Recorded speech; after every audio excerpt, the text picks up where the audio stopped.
Hello, hello, hello, you guys. Welcome to Life Discussions with Dr. Jefferson. I am your host, Dr. Jefferson, and tonight we're going to have kind of like an update, roll it through the many segments that I have aired here, some of the accountability conversations that we've had here already. We're going to roll through and do some really quick updates about where those particular cases are, where things are with those particular situations, what are my final thoughts and reflections around those situations, and leading all the way up to some more recent activity.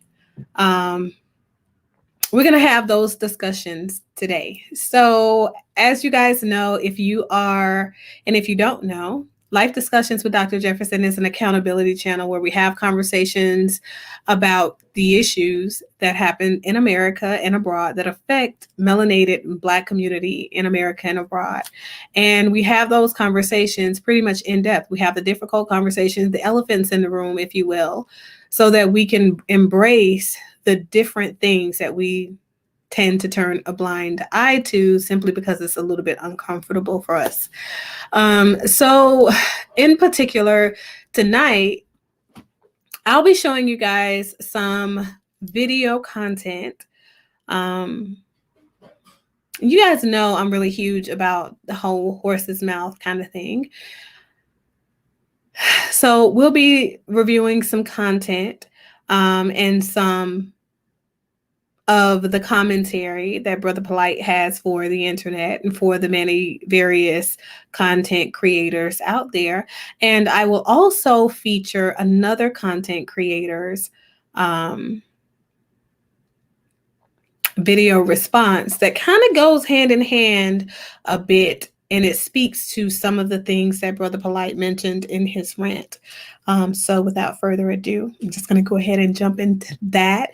Please understand that not only did I mention it in my disclaimers that played in my pre-show prior to you guys seeing this beautiful face and radiance, right? But also at the bottom of the screen, we talk about any of the content that we review here on this channel today or any other time that we review content on this channel, and that ticker is going.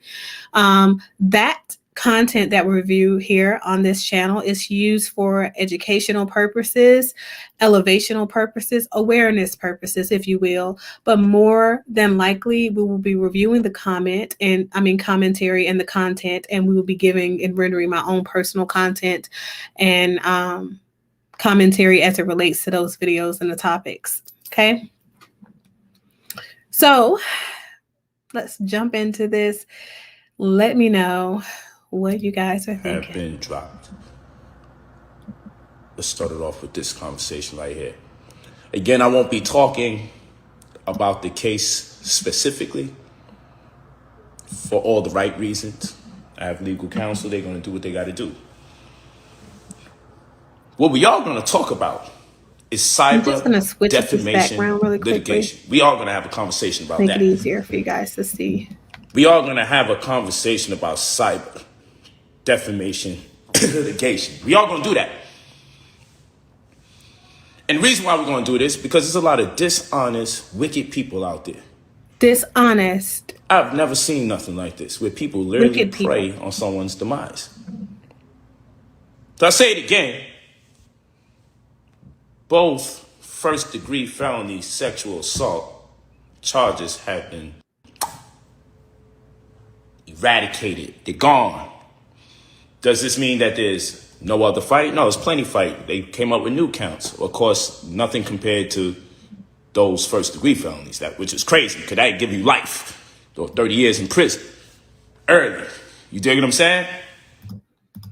Okay, so what you guys hear him updating you, and you know I'm huge about the horse's mouth, right? Like I said, so even though we could have easily just pulled up and accessed public record of the account of his appearance in court on these charges a couple of days ago, it was official that the charges against Brother Polight, Michael Nowak, have been officially dropped.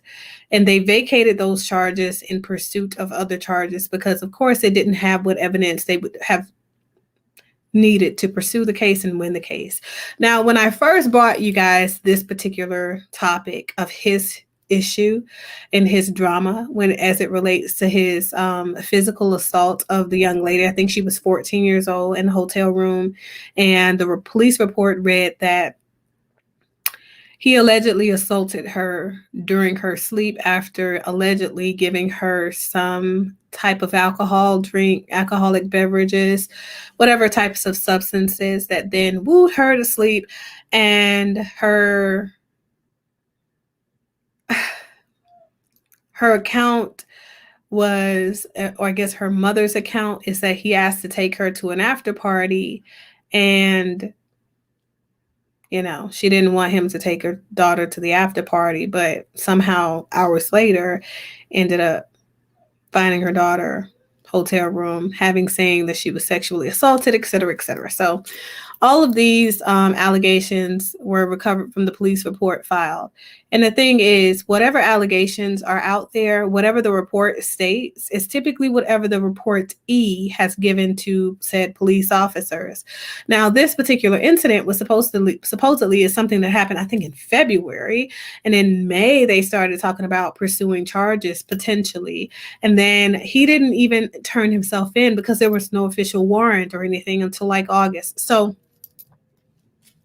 what was interesting to me about that case is the fact that if you waited for that long, right, and you've aired out all of this stuff on media, what that says is that we know as a public who has seen the way that this plays out several different times over, we know that that means you have nothing to go off of, and you're hoping to start a Me Too movement where more people are coming forward and saying, hey, this person also assaulted me, and maybe you can get a pattern of behavior going so that you can convince a grand jury to indict that person on said charges. So, yeah, those charges went away, and I kind of said that that would be the case anyway from the very beginning. So I think that's not a shocker to me, just thinking about what legalities are involved in the process. But I'm going to go ahead and let him continue to tell his story. And we're going to talk about some of the things that he mentions as to what he plans to do here, for all of you wonderful content creators who are creating content and making the dollar off of his unfortunate circumstance. So yes, we will be turning up later on the strength. We will be turning up later on the strength. Is there still a fight? There's still a fight. But it's very interesting because a lot of people spoke out of turn, jumped out the window, accused me of things that not even the prosecution can. If the things that people say on YouTube was accurate, I mean, goddamn, you wouldn't even see me here today. You wouldn't see me here today. So how the hell do these people on the internet know so much, but the legal system don't? The shit that people be saying, oh, no, you got to pay for that. Now I was going to wait until later down the line. But goddamn it, since these joints is gone, why not get the ball rolling now? Cyber defamation litigation. We're going to deal with that too. We're talking about suing people, not only for defamation, but also for libel. If you're even writing comments online, lying, blatantly lying on my name, yeah, we're coming for you. You think it's a joke, but this is some serious shit. If you're collecting money off of your videos while misrepresenting what's transpiring in the case, if you're lying on your videos, if you're calling me out my character, like literally saying I am somebody in particular, I've done something in particular. If you're lying and saying, yeah, I had a previous case before. If you're lying and saying, oh, that's Brother Polite statements. I never made a statement. No statements are mine. I never made a statement to nobody. Nobody on planet Earth has a statement from me. So if you're lying on the internet saying, oh, Polite made a statement and said he was going here and he was doing. If you're using my 2-year-old's face on your video, if you're using my 15-year-old's face on your video, if you're messaging them directly, all that shit is crazy. All of that is crazy. If you want to believe I did something, fine. You're entitled to your belief. But to lie and tell people I did something is two different things. So again, the two worst charges have been reduced. The narrative, that means the narrative has to change. But Negroes like DNA don't lie. But what they forget to tell you is people do. I told you guys, get your popcorn, right? Now you may say, Brother Polight, don't worry, I ain't talking about this case. They're talking about public record. We still have a fight. There's new counts. They're just not remotely close to what was out there initially. That's the first blessing. We're still going to grind. We're going to grind and fight. But it's public record. For the people that lied and said, I'm locked up today. I mean, why do you tell these kind of... Who's giving you the advice to lie? Like, the lies have to stop. And people calling me, yo, you all right? What are you talking about? I heard you locked up. Yeah, and I guess they let me keep the cell phone. Yo, listen. I told you to get the popcorn out. I know you wish things were a certain way, but listen to me. What I'm not going to say. So here's the thing. He says a lot of things, right? People say a lot of things when they are under stress, pressure, duress, whatever you want to say.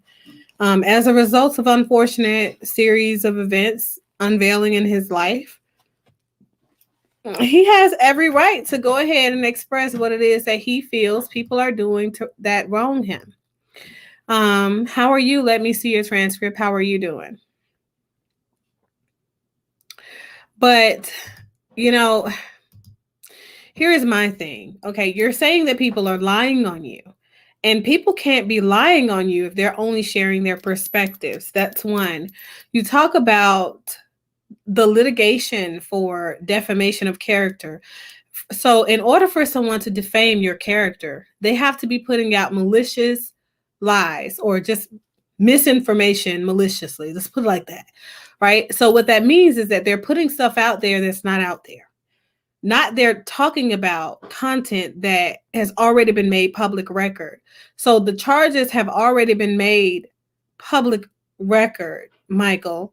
So people who are like myself, now I'm going to play a video for you guys in just a little bit of somebody else doing their own review. I'm not saying that that particular person isn't among these content creators that he's referencing in his little rant about people defaming his character. But I think that we have to understand, what did Johnny Depp say yesterday? Johnny Depp said nobody is safe out here with cancel culture. All it takes is one person to speak up and feel away and you're all canceled. That might be true. People can say whatever the hell they want, but it's kind of the point of being an American citizen. People are entitled to have their own opinions. However, to defame your character would mean to have A, malicious intent behind whatever it is that they're promoting or saying. And then B, those things to be interpreted as true, right? So everybody has their own individual truths. It's called our perspectives. Our perspective doesn't mean that we're saying that it's the truth for all of us or it's a fact out there in these streets, but those charges were fact, not fiction. Says this Mill is Eugene. I'm going to call him Eugene. On this video, he kind of strikes you as a Eugene, no? He looks like a Eugene, literally. So my thing is, nobody's defaming your character if they are just basically interpreting what's already out there and they're talking about what's already out there, right? And so the next part is he mentioned you guys using his children's photos and your thing. Now, a lot of people do that. And I'm going to tell you guys something, okay? The only reason you don't see that stuff happening over here is because there is a huge generational gap between myself and other content creators for the most part. And I just simply do not have the technology skills to be able to know how to use this stuff. Okay. This is not my day job, okay? My thing is spreading awareness, talking about things that bring forward accountability that has been missed or lacked by somebody else, right? So I'm not putting that much effort into this. So whatever it is these people use in promoting the content, you cannot say that that's a person abusing the images of your kids if you put those images out there and they're public, right? So they're not protected images, okay? Then a person can use them, and let me tell you, I'm a mom of 11. I'm sure somebody somewhere at some point is going to want to use my kid's picture. I've got breastfeeding pictures out there and everything. I could give 3 fucks less. Just going to be honest. Go and take whatever it is that you want. Screenshot it. Put it up. Say what you want to say. Your perspective does not affect me. Right? So I'm not going to be out here defaming you and your content and taking you to court for defaming me if you're sharing your perspective of me, something that's useless, something really that doesn't matter in the grand scheme of things to me, in my narrative, in my truth. I live this life, right? So, Michael, Eugene, if you will, I kind of like that. Hey, Casey, how are you, Rush? Let me see your transcript. You said you never used his children's photos. What did you use when you were covering his content? Because I do think they're also referring to that he may be also referring to his girlfriend's daughter, because his girlfriend's daughter is also considered to be one of his children. And this next video that I'm showing you guys that I'm about to put up, I can kind of see how he would be saying the things that he's saying. Hey, Rainbow Rev, how are you? Long time no see. But, I think he has some validity when he talks about people being wrong for using the pictures of his kids. But my thing is this: if it's public, if it's out there and you put it out there and it's on a public page, not a private page, it's a friends only page, but public, what is it that you can say? Really. They cropped the image. They found the image. They had some good skills or whatever on the computer and they used it. Like, that's not defamation. And then you should stay your ass off the internet talking about any of this. You are currently in litigation. So just like he's talking about who's encouraging you content creators to lie, my question to you, Brother Polight, Eugene, who's encouraging you to get on the internet right after you've just skated past these charges? Now, I said myself that those charges would be dropped. So that's not a surprise for me, sir. However, what is very important and that we don't miss is that you still are in litigation. So if you still have other charges that they're constantly trumping, because that's what they do, it's meant to be mob justice technique. Okay, same thing that they're doing to Brian Launderie, and I'll talk to that in a minute. But it's meant to bring more people forward to say that you have assaulted them, right? That's the purpose, okay? But you going out here and putting out videos talking about what you're going to do and you're going to legally pursue charges against people who are putting their perspectives out there and things like that, like, you're not scaring anybody, sir. You're not scaring anybody.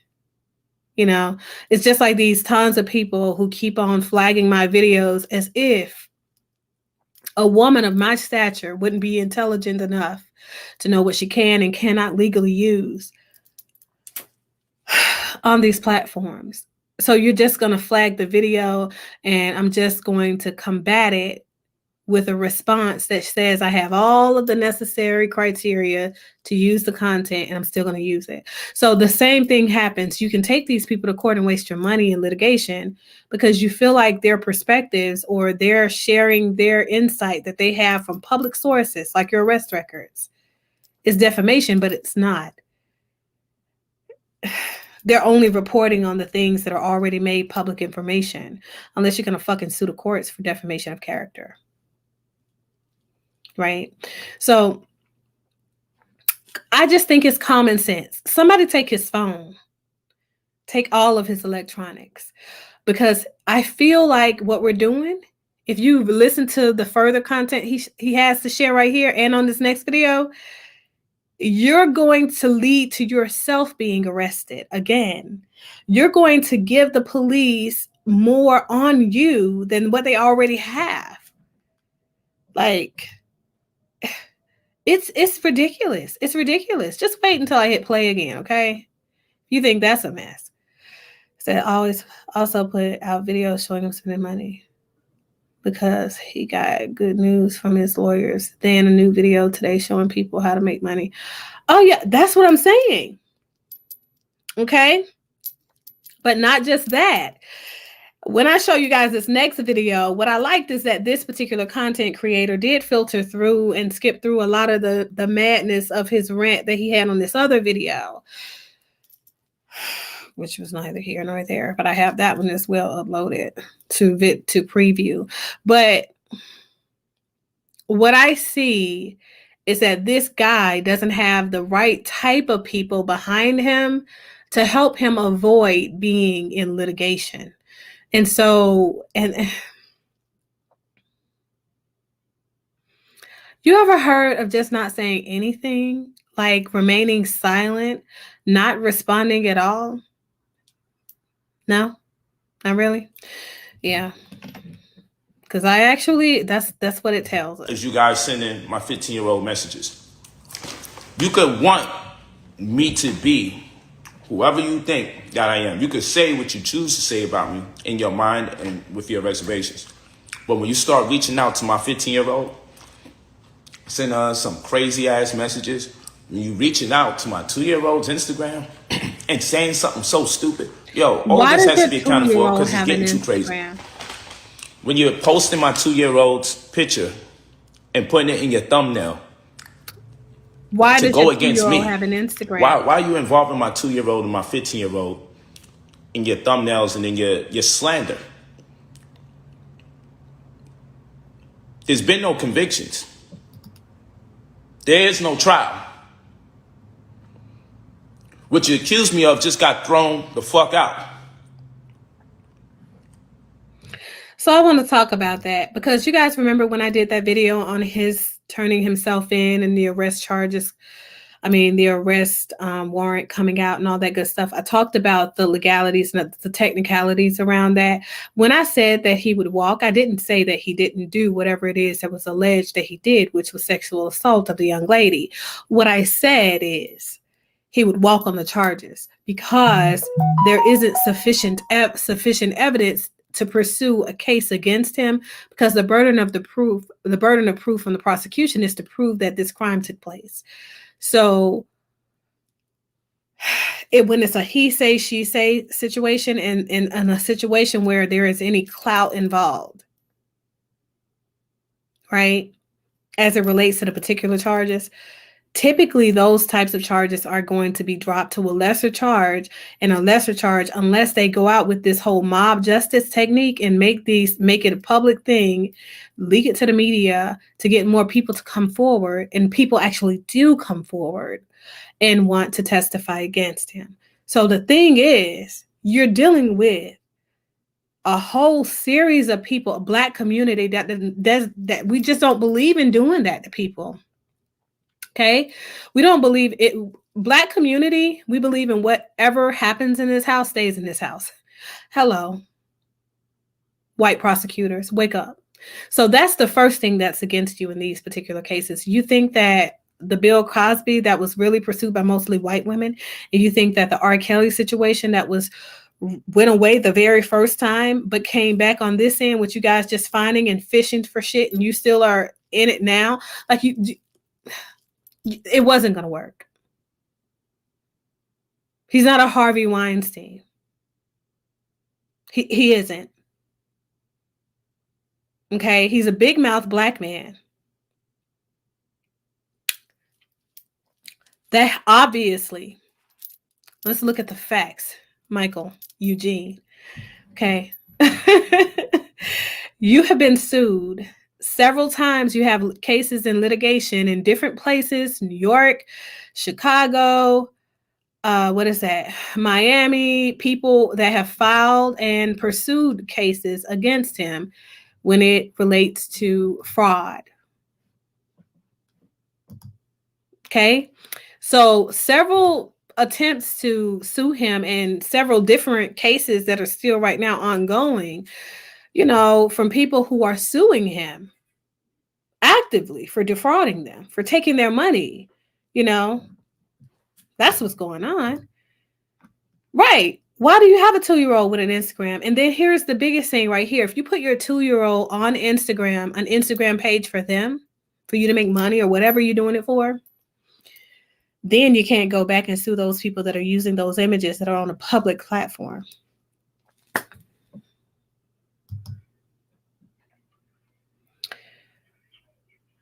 Says that's what's going to happen in 2 years on network with a green light. I'm telling you,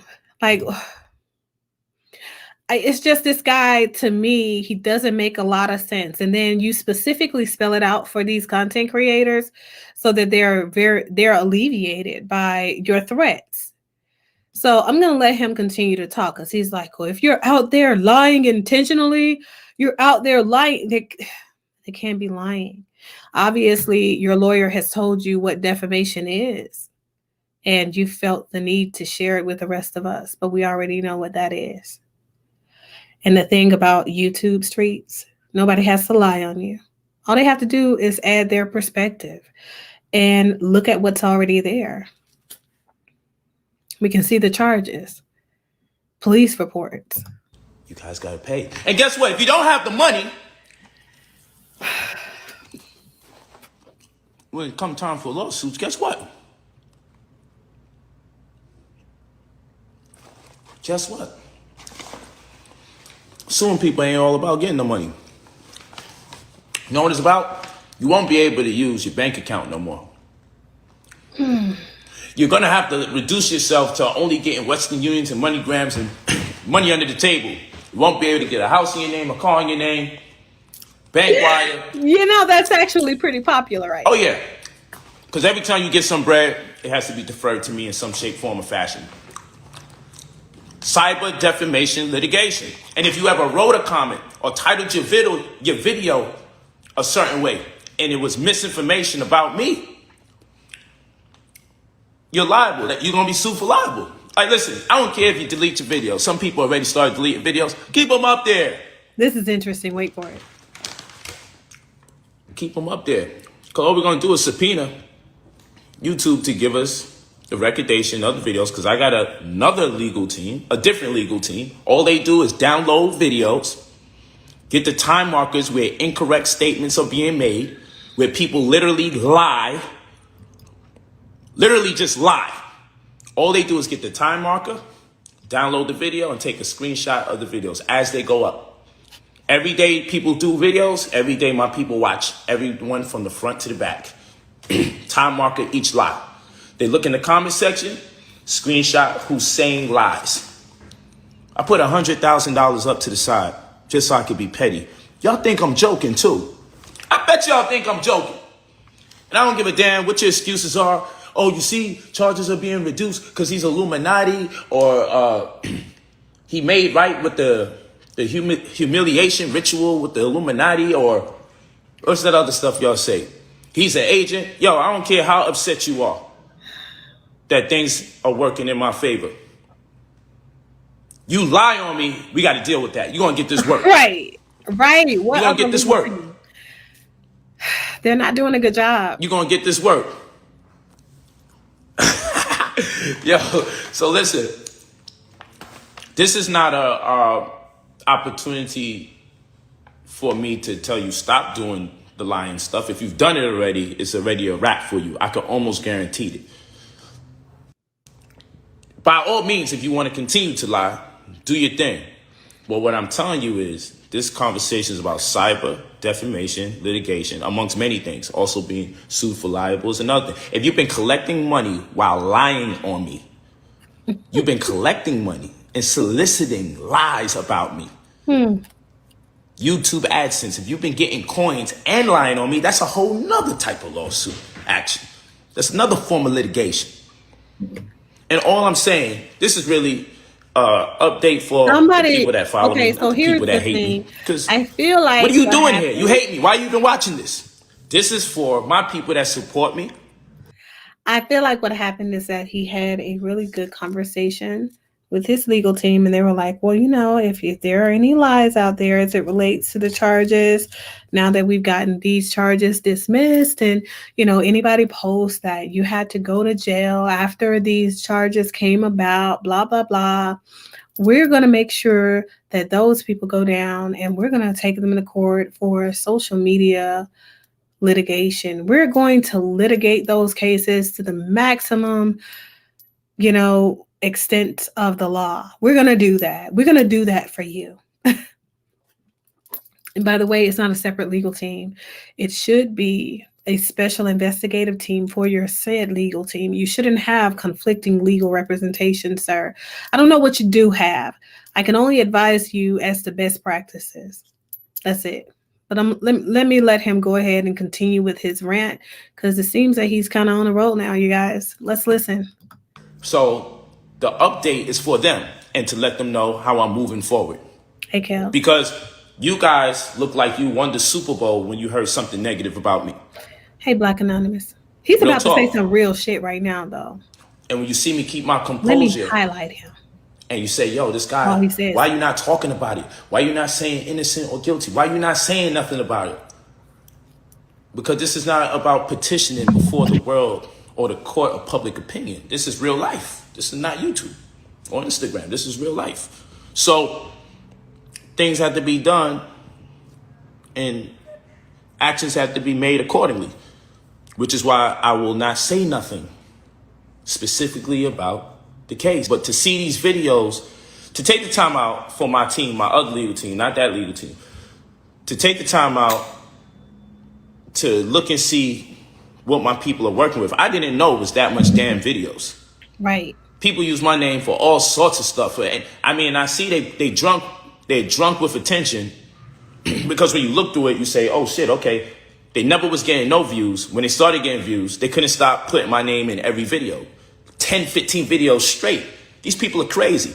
They talk their Hebrew Israelite stuff, their religious stuff, their racist stuff about other people, and they get no views about the things that they're interested in. They sell out, talk about me, lie on my name, collect money, use my children's photos, use my wife's photos, and this has to come to an end. So this conversation, again, is for the people that's walking with me, that always support me. This is not for anybody else. So I'm not petitioning to people who do wrong to talk to me or complain. Oh, you see what he's trying to do is. No, I'm not doing that. I'm just talking to my people and say we still have a fight in front of us. There's new counts. It's public record. But the ones that were the most egregious, the most serious, all of them are serious. But the ones that give you life and 30 years and all that, the one, DNA don't lie. Like that type of shit that people was moving on, that's out of here. That's gone. It's reduced, which means there has to be a new conversation. That's how this works. Charges disappear, new conversation for the new charges. Charges disappear, maybe no conversation at all. Like, this is how it works. But people are so dishonest, they won't even say, yo, you know what? The heaviest stuff, thrown out of here. Well, I kind of said that before. You feel me? They even got people thrown are out sick. that they would be. And people are really sick. They won't even report properly and be like, hey, you know what? I don't support you. Shit is interesting. But it is. Because the heaviest charges. Out of here. Readers, they won't even do that. Oh no, they They were just, dropped. yo, there's new charges. Like I So told they'll you have guys you in under the the very impression beginning. everything you thought was going on, in addition to the new stuff, add that all together, and that's crazy. They'll also have you under the impression that all the new stuff can equal out to no. So the thing is, with the charges he initially was facing, the realities around that, and if you go back to the video that I put out about that, you will see that the realities are, if they were going to charge him, they would have had to charge her mother.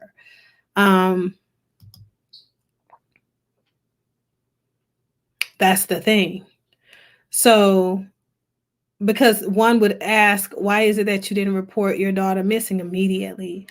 Why did you wait so long to bring forth the allegation against this man? And to support the extent of the charges that the state pursued against this man. So it's a lot, you know.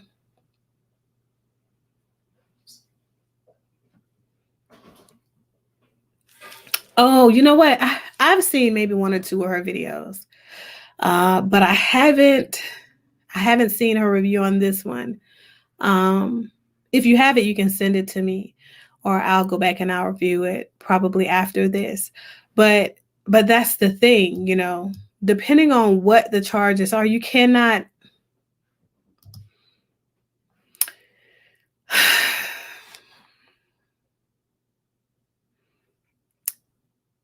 A rape kit would have had to be done. They would have to have exclusive evidence against that. The child would not have been able, you would have had to have the child freshly and not being able to be coaxed into a different statement after the fact. And it's a lot of stuff involved in that.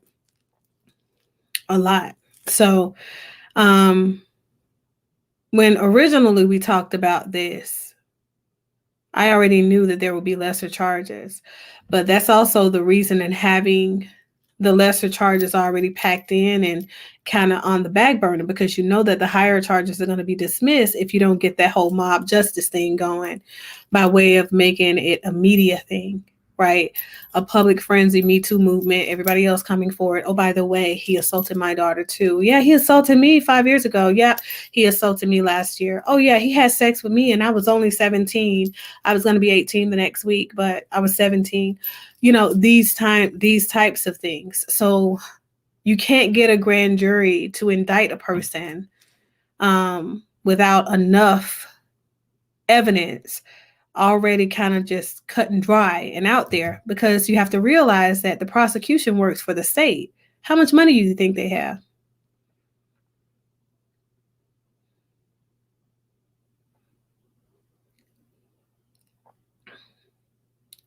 He released this right after he came from court.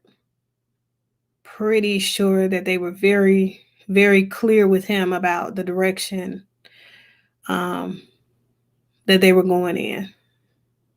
So that's why I said the horse's mouth, because then we can't say, oh, it's an allegation or it was alleged that this, you know, we know exactly what it is. You tell us what it is. Hey, he just said that. Well, you know, even if you have, yeah, we talked about the seminal fluid. Oh, we're going to talk about that more specifically in the next video. So I think that questions, that begs to the question of whether or not that's what they actually had, though. If the charges went away, they went away for a reason. In these types of cases, there are a lot of things that could be at play. That's why I say he doesn't need to be on social media, because all you're doing is giving more fuel to the prosecution. No, it's not the case. But it's a process, and I have a great deal of faith in the legal system, a great deal of faith in my legal counsel, and that's why I don't speak specifically about anything.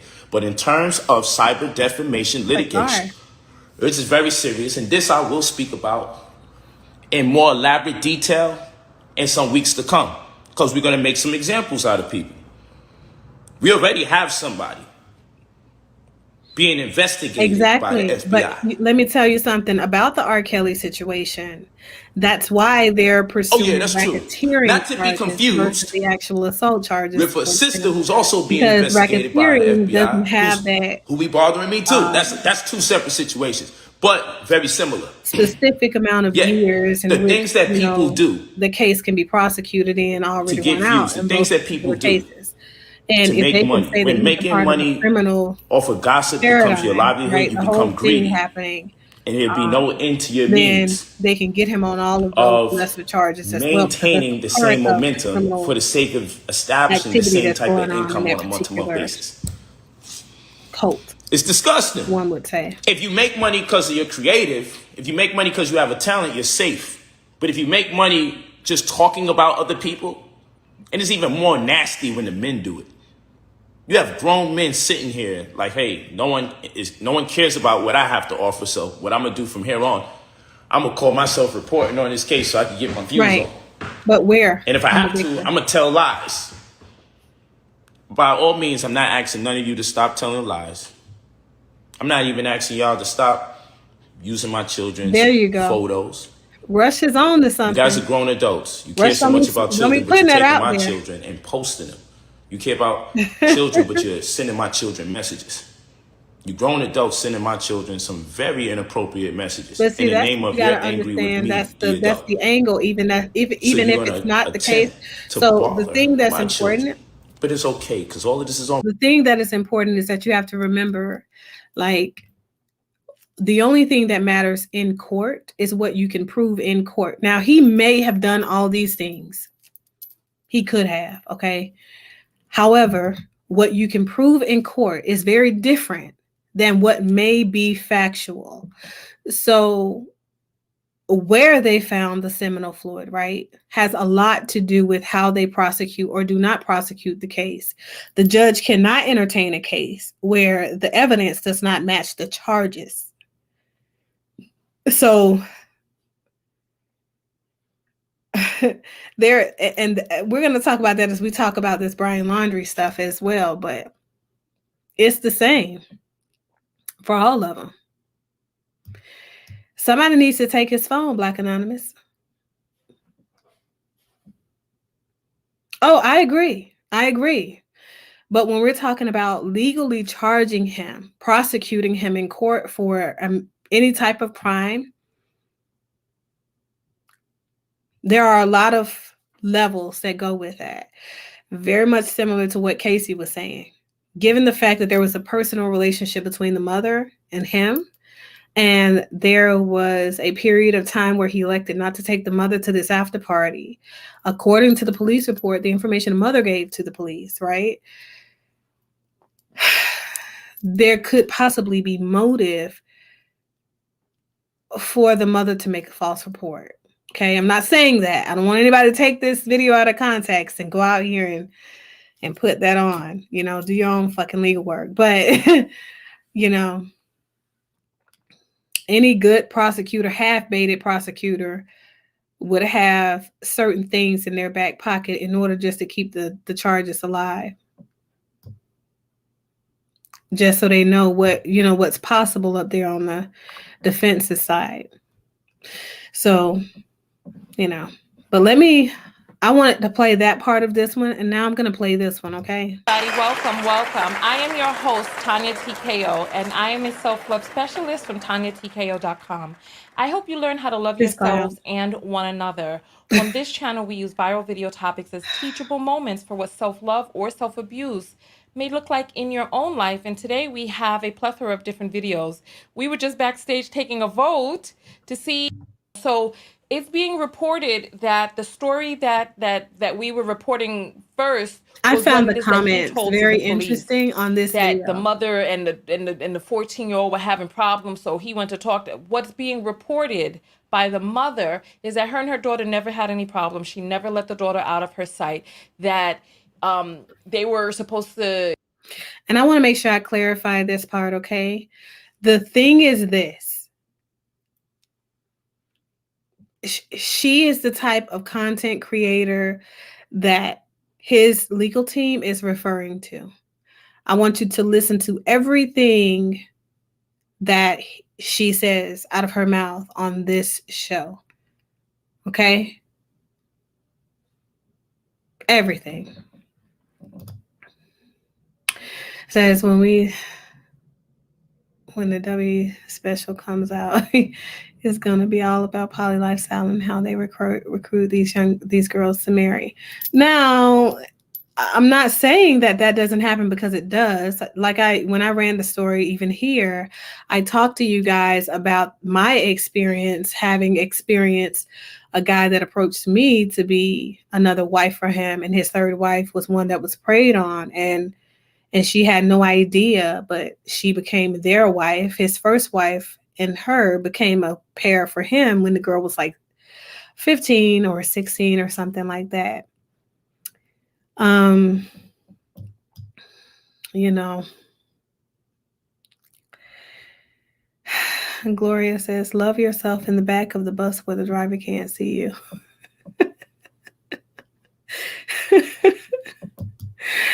Oh, self-love specialist on where they do that at.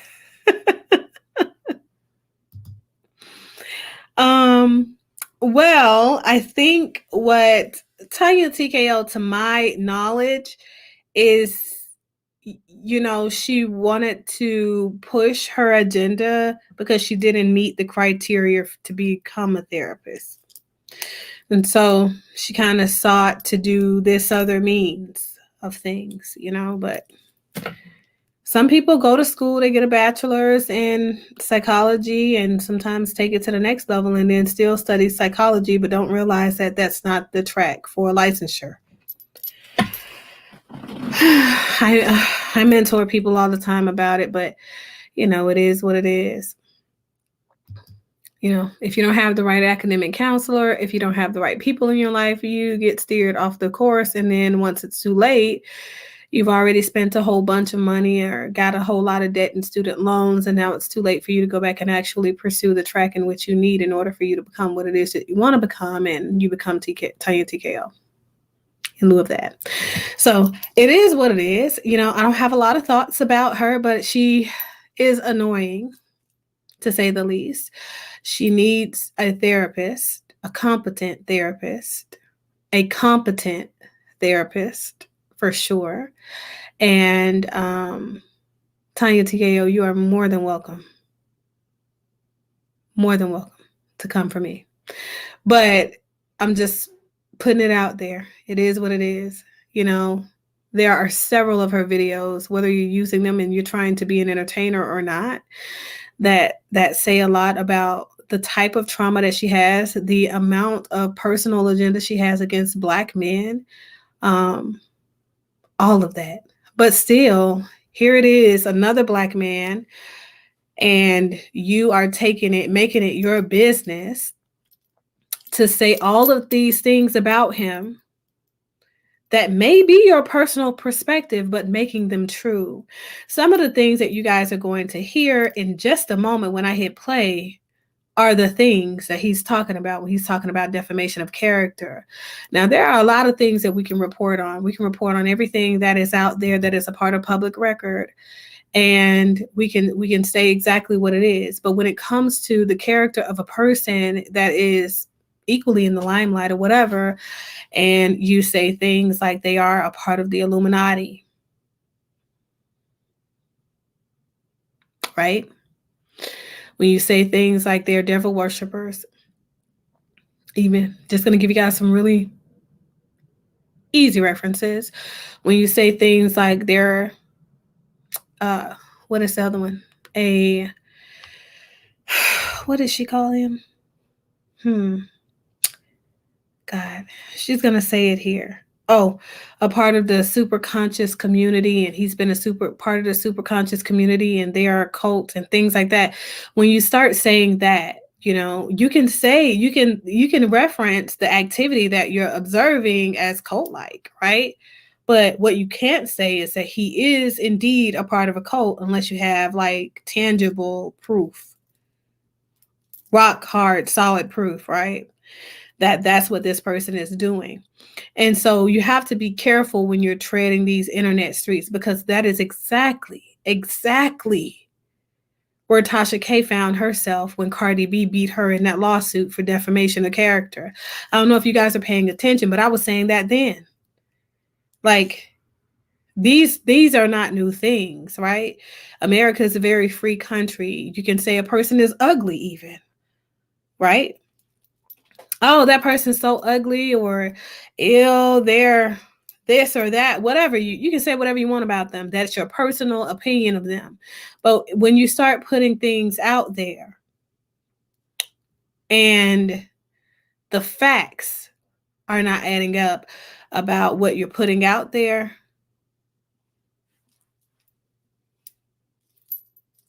when the defamation suits come rolling, don't look this way. Y'all better go to the lead attorney.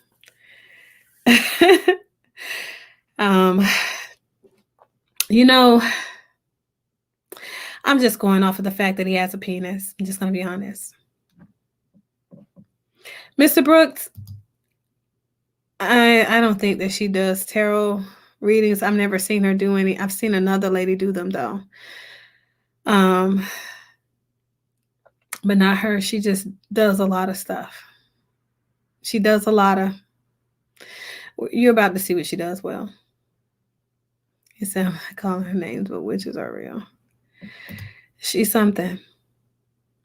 But she is a young lady who, while living on the streets and trying to pursue her dream, very much like Gabby Petito, she was trying to pursue her dream of being a content creator, couldn't find a job and all of this stuff.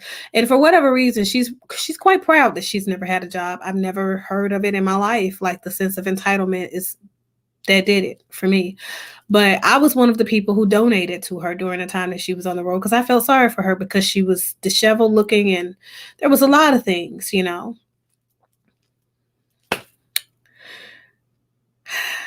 I feel a way about her grandiosity. So you said, it's my opinion that Polight has a pattern of dating women with preteen daughters because they are a real target, so to speak. Yes, you know, but when I released that video about polyamory and predatory behavior in the onset, in light of his charges, that's what we talked about. And it's not just a him thing. It's fairly common in polyamory. Just to be honest with you, the younger the woman, the more viable her womb. It's no better way to put it. But the idea is to have somebody that is more malleable than not. Yeah, you can't lie on people. So the things that are like hardcore facts, you can't put out there as opinion that can be interpreted as facts, you know? Basically, that's what it is. Like, you can say Kwame Brown has small hands and he was a bust. He was a bust as a NBA player, right? You can say that because his record speaks for itself. Okay. But you can't say he didn't make no money. He was broke as hell. Can't say that because he made a lot of money. I don't know how that happened. Not really into basketball either. But those are the things that I know that my producer dug up, the things that I saw when I was drug into talking about some of his behaviors that were in the aftermath of his glowing up on YouTube. So get some food in the lobby or something along those lines. And she was very apprehensive to let her daughter go down to the lobby with him. Where do you guys? You know, it's just to the lobby and to come back upstairs. And he absconded her from the hotel, went and got a different hotel room because I guess he had been salivating to get her alone. And then that's when he battered her, plied her with alcohol and like maybe perhaps some sort of narcotics, and then pulled out his member. And she passed out. She woke up. Her mouth was battered and swollen. He took her back to her mother, intoxicated. And it was just intoxicated with a swollen mouth. And then was like, oh, don't say nothing because this is going to mess up my career. Took the daughter to the hospital. They did DNA samples and swabs found his DNA on her in 6 different places about her neck, on her scarf and shirt, etc. So what does your daughters being millionaires have to do with it's like if you're gonna do a video, what you talking So about with she's your jealous daughter's of money, him, or what does that have to do with anything? Let's and continue. now she's It don't trying matter to what take anyone say away about me. I'm always gonna be able to make my bread. from So his what does ability. cancel me? You can't cancel this show. You just can't cancel me. And that's why people be pissed off, because I'm not part of nobody's machine. So you can't compromise the way I speak, how I speak, when I speak, what I do. Oh, this person said this, so I gotta bow down to the way you want me to do stuff in fear that I'm gonna lose my endorsements. I'm a self-made millionaire. Self-made. That's how that go. Like, I can That's easily real, tell you guys which he's is my ugly as father hell. I don't even know how actually he got the died first wife. because there's rumors. I know what Hold people's on. priority But is, and that's I not get it. defamation. You That's know, my perspective. but my priority opinion is that something he's that's not true, attractive. He's very that's real, unfortunate in which his is face. my father actually died because there's rumors going out Now you that see I'm PO saying that leveraging a lie about my father dying. mom found What her is daughter this? in What is all of disarray and this all got this to do with anything? stuff that she was just saying. I If didn't these get to things cover are not much. You know, specifically I'm fast that way forwarding, in the to fast report, understand more that's as you get definitely the older, character. especially as a black man or even a black woman in society. But I'm speaking on behalf of a black man. When you get older, you learn a lot and you understand the we're gonna social. fast forward again. So I could watch a show that I don't like featuring a person I don't like. You don't rock with me, move forward. That's how simple that is. I don't watch you. I'm reporting on you because you have been arrested with allegations of battering a child intimately. And you say that you cannot be canceled. Your freedom can be canceled, sir. You can be canceled. I don't know what he's talking about. Let's continue. This is Rolls Royce Diaries. We don't play those games.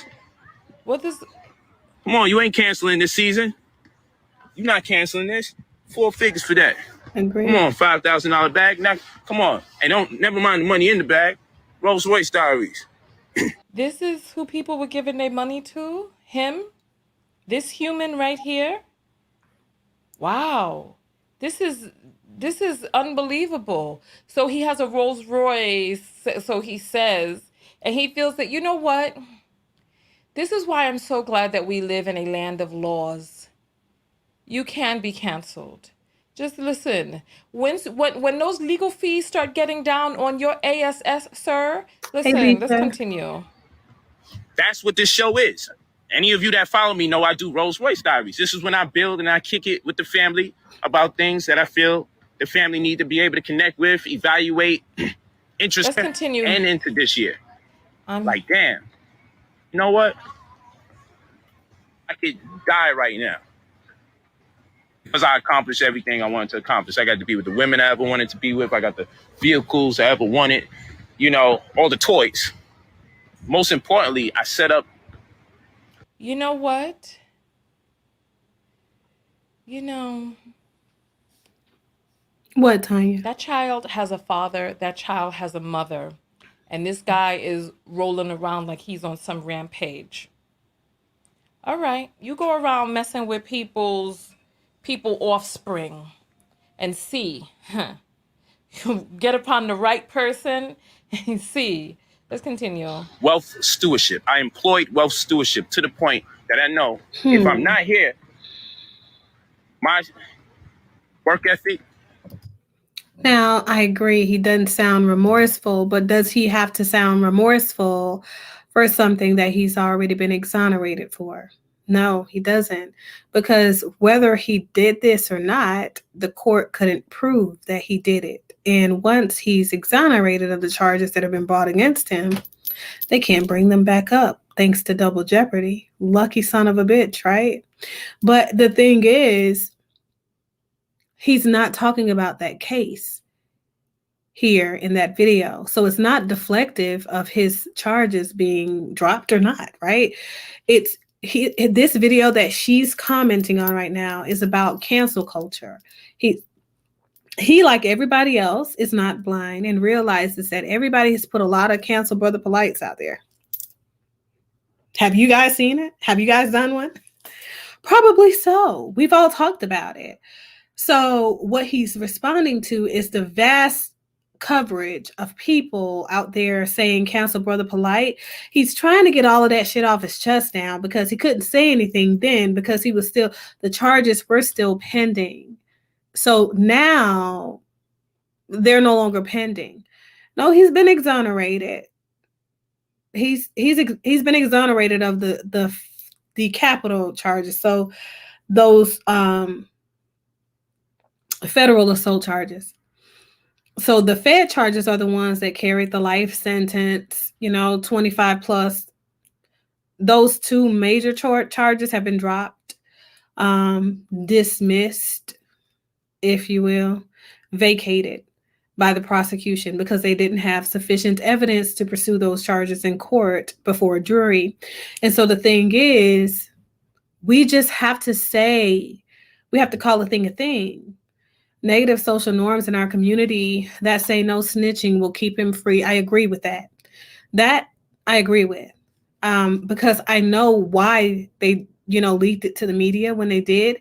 The idea was to bring forth enough people by the time they got to, this arraignment, and bam, now we're ready to up the charges, not reduce the charges against him, because we already know that we've got enough people that have played into the character of this man and the repetitive nature of his predatory behavior for us to not only pursue these charges in court, but to win the case. So that just didn't work, for him. He said, I remember working with a woman like her. When I left that job, I told coworkers, beware of that woman. Not 1 month after I left, she had 2 people in the office saying they disrespected her. She's something. They didn't even work in our department, just looking for a problem woman. Yeah. And feeding for attention. What I see is, and look at her face. She's just always doing the most. Like, it's just. Will perpetuate itself. Well, I'm going to fast forward some more because I don't. He's not really happy, man. He just always look like he happy or whatever y'all be saying out there. I'm content. People feel that you look happy. God of mercy. This? You just said it. Like, so she's like, people feel that you look happy. You literally just said, oh, well, if you pray on you out there rolling around in a Rolls Royce and all this extra stuff, living the best life, basically, you're jealous. Like, if you are, just say it. Okay. Now, do I think it's okay for him to be parading around like this after he's done this? Of course not. But and to be honest with you, litigation wise, I don't know what kind of legal team he has, but somebody needs to tell him to sit down and shut the hell up, because the reality is eventually you're going to give people enough. There is a sacred space in being silent. His silence is potentially what saved him in this particular situation, where the vast majority, the most grave charges were dropped against him. So the realities are these. Don't get comfortable, sir, when you still got 2 other charges pending, and give us more, to pursue in court. Like, I just think that, sometimes you got to call a thing. It is what it is. You got to say what it is and just let things ride. Essentially, what I'm looking at is a man who is suffering from the utmost grandiosity and a female suffering from the utmost grandiosity, and they're on 2 opposite ends of the spectrum, and you guys are arguing about who's right and who's not. The reality is Tanya TKO has a tendency to say things and speak things before it's ever been made a thing. So there are sometimes there are graces that come with being silent. Okay. For example, you guys sent me a shitload of, content in regard to the Gabby Petito case. The moment she became missing, the moment they made the story, right? I didn't launch my story until I had what I wanted. I wanted the body cam footage to be released from the police department after they made that stop. Because for me, that was the smoking gun. I needed to see what the physical body language of this young man, the physical body language of this young woman, the verbal attestations of this young woman were. Okay. And even though you guys didn't get to see half of what I saw, because I saw the raw and unedited, unfiltered, the young lady told the story that said that she was the aggressor. You see what I'm saying? Period. There is nothing. The physical evidence showed that she was the aggressor and that he was a victim of domestic assault, and the police failed to do their job. So it's a couple of things. You know, Tanya TKO has to be very careful because she will put out stuff without sufficient evidence to say or support the things that she's putting out there. So, you know, just to get some wows and oohs and ahs, right? I just feel like it's just good times face, keeping my head above water, making a wave if I can face is what people are saying. He capping now. Let's continue. This is unbelievable. Because I know one desire begets another desire. So I'm not going to go out my way and desire another $400,000 car after another $400,000 car. I ain't going to do that. What is he talking with fast So forwarding? when you people want to be popular or you achieve success, remember when you pray for rain, you may get mud. Remember that. When you pray for rain, you might get mud. Bad happened to me. Oh, God punishing me. But them, he had a special plan. That's why he got shot in the head, and that's why he died in a helicopter. So y'all can miss the plan. So one man could die in a helicopter, another man gets shot in his head. But something bad happened to me. Oh, God punishing me. But them, he had a special plan. That's why he got shot in the head, and that's why he died in a helicopter. So y'all can miss me before your spooky. My father died, and I'm dealing with this crazy scenario. All right, hold on. And watch what she money says can't get you to heaven. Hey, let's talk about this crazy talk too. So people say, hey, God is punishing me. That's why my father died, and I'm dealing with this crazy scenario. God is doing that.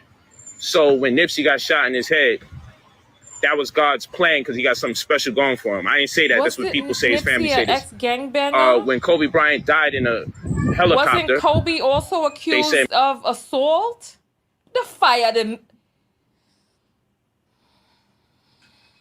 Let's continue going forward. Man, God had a special plan. Took him and his daughter because he knows he loves his daughter so much. They took him and his daughter. They said that God's special plan. That is just so crazy. One man could die in right? Like, why would she say that? And these people are deceased. Like, regardless of what Nipsey Hussle did in his previous life, that led to his death, okay? And his previous life had nothing to do with his death specifically, okay? Let's just make that clear.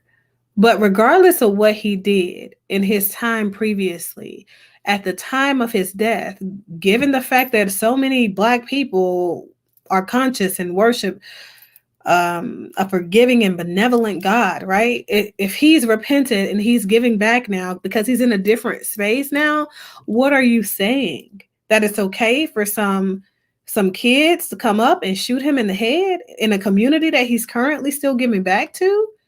When he's trying to give people what it is that they lack, give them resources to prevent them from going down the same road that he traveled and struggled on. Like, for me,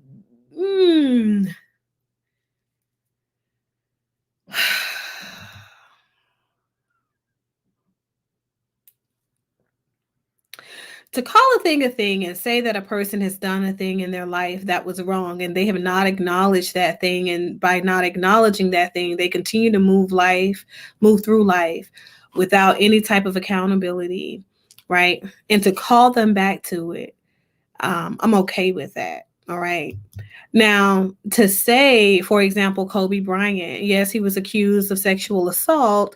And as a result of that accusation, once he got clarity, of what the young lady felt happened versus what he felt happened in his experience, because they were both inebriated, Kobe Bryant paid for this young lady's therapy.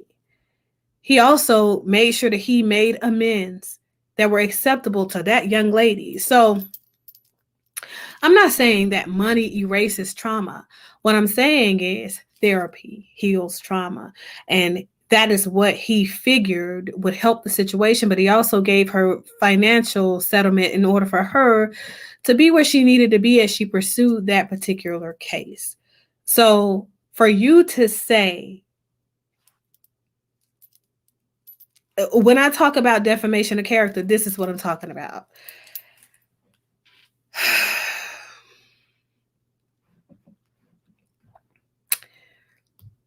Helicopter, another man gets shot in his head.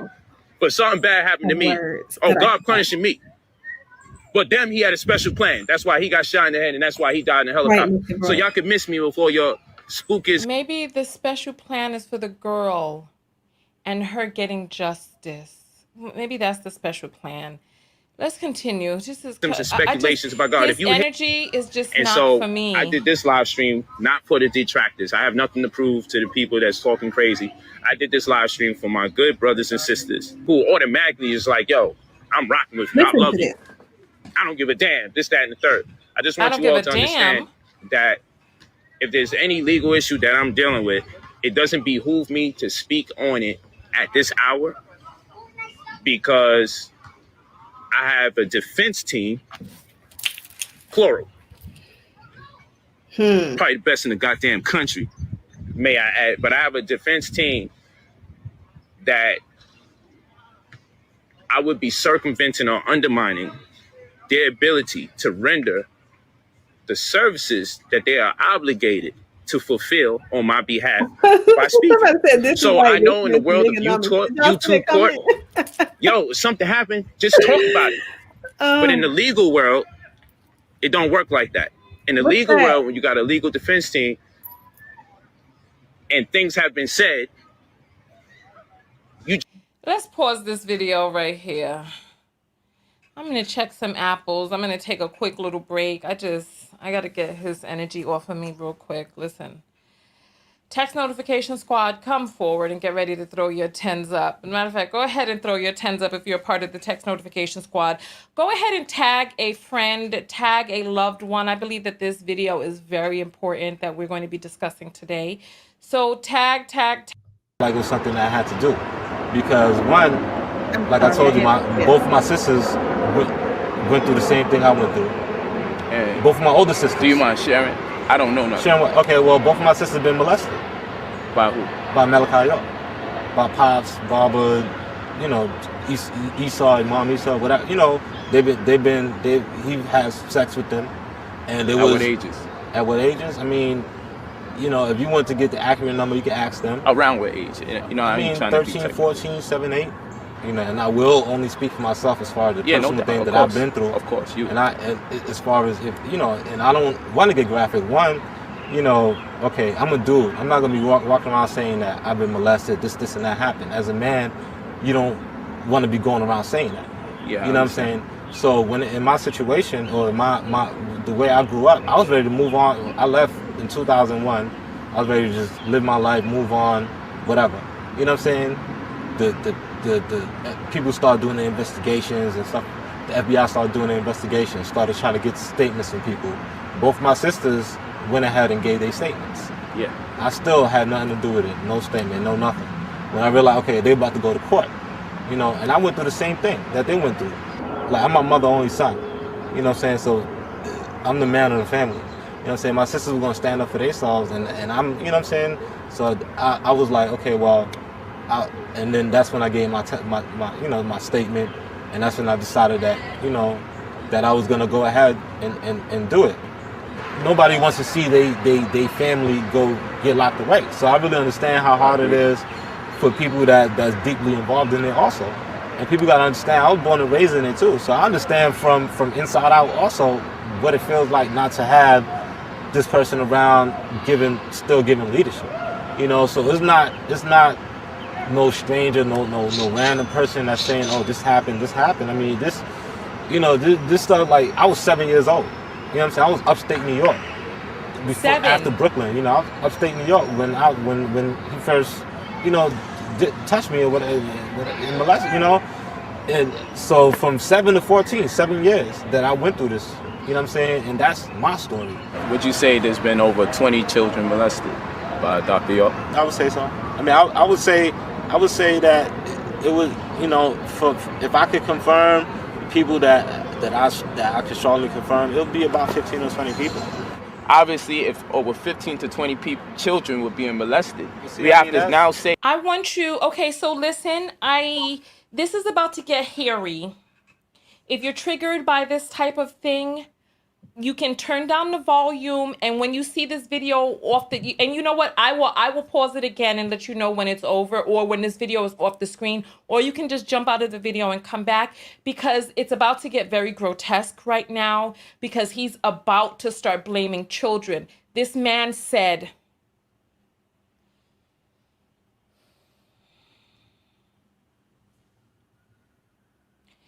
he was 7. Think about a 7-year-old child. Think about the lack of awareness, the innocence, the joviality of a 7-year-old. We're talking about first grade. We're talking about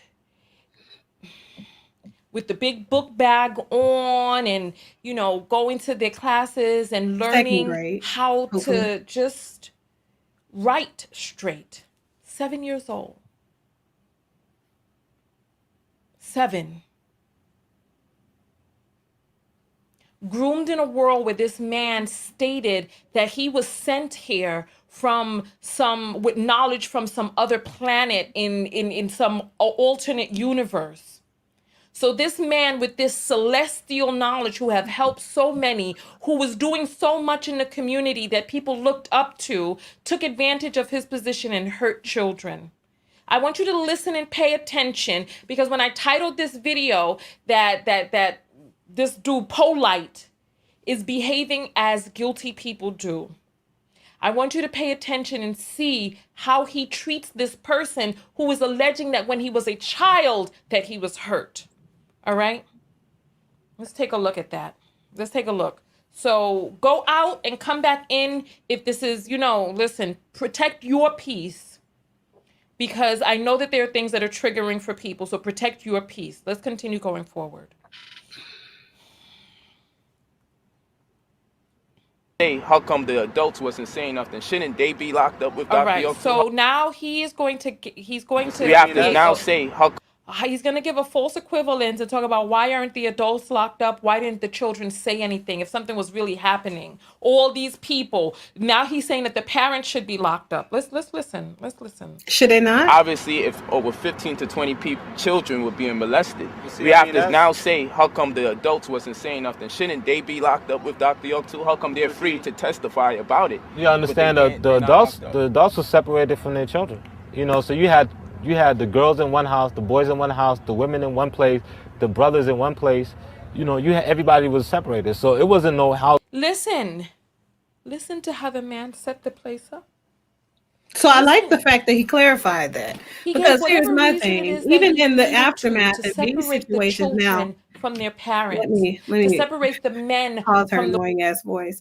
But so even in situations like that, let me just take Tanya's face away for a second. I think that's great. But so in a situation where all of these victims are separated from one another, and more importantly from their parent caregivers, those are the types of situations where I'd be very curious as to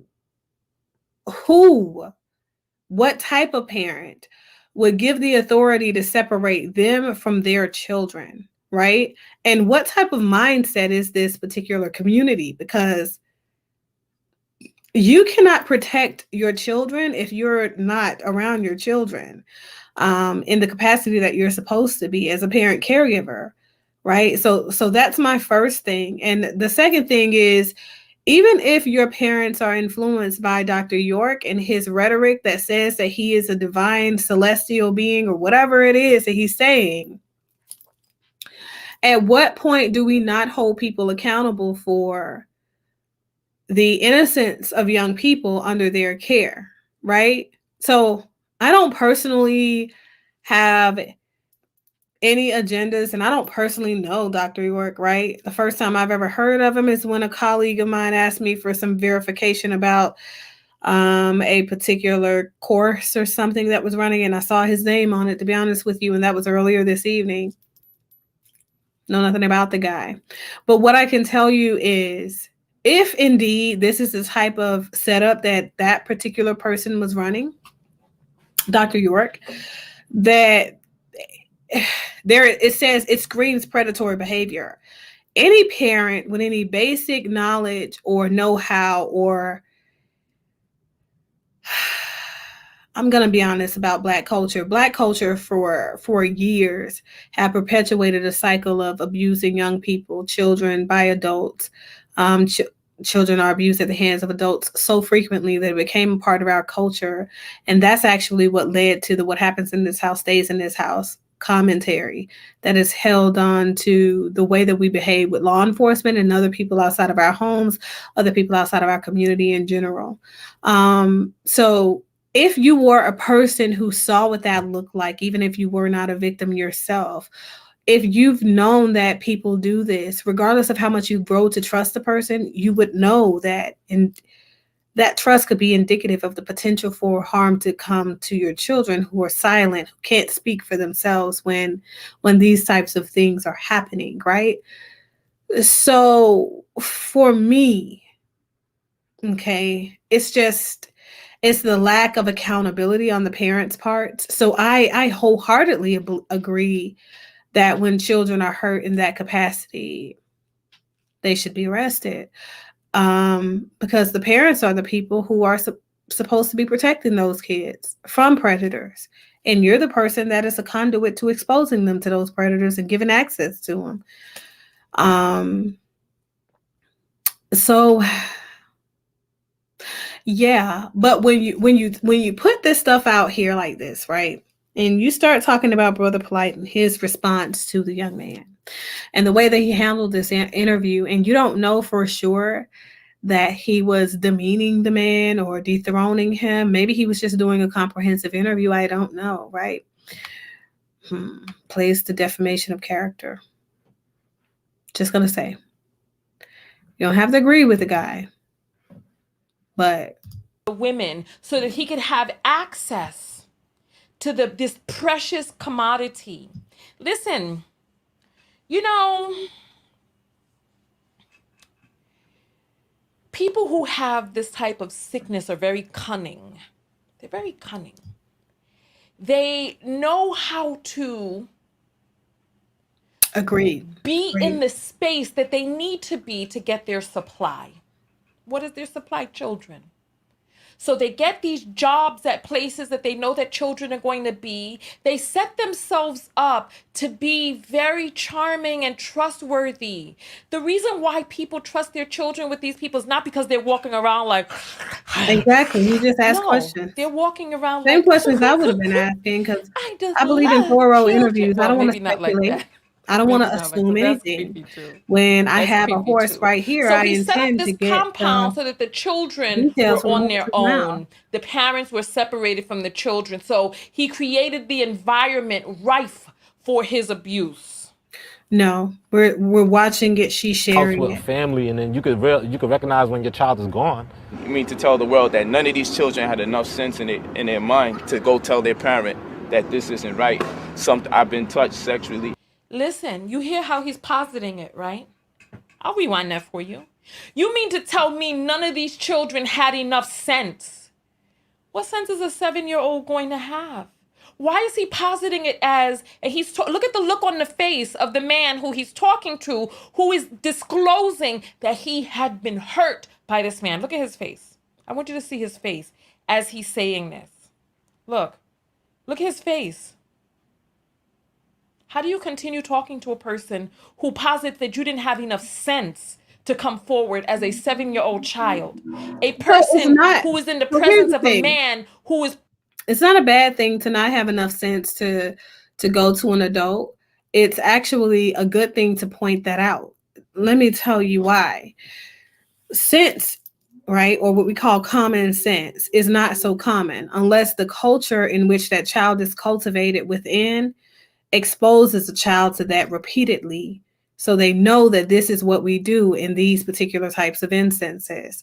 So I think it's good for people to highlight the fact that a 7-year-old Black child does not have the sense to go to any adult that's supposed to be their adult caregiver and report that they've been sexually assaulted by someone that that adult trusts, for a couple of reasons. If we point that out, we can point the fact out that we, as a culture of Black people, have encouraged the cycle of abuse. We have perpetuated the exposure of our children to said cycle of abuse, because what will happen is, and here is the thing that I really want you guys to take a seat and listen to.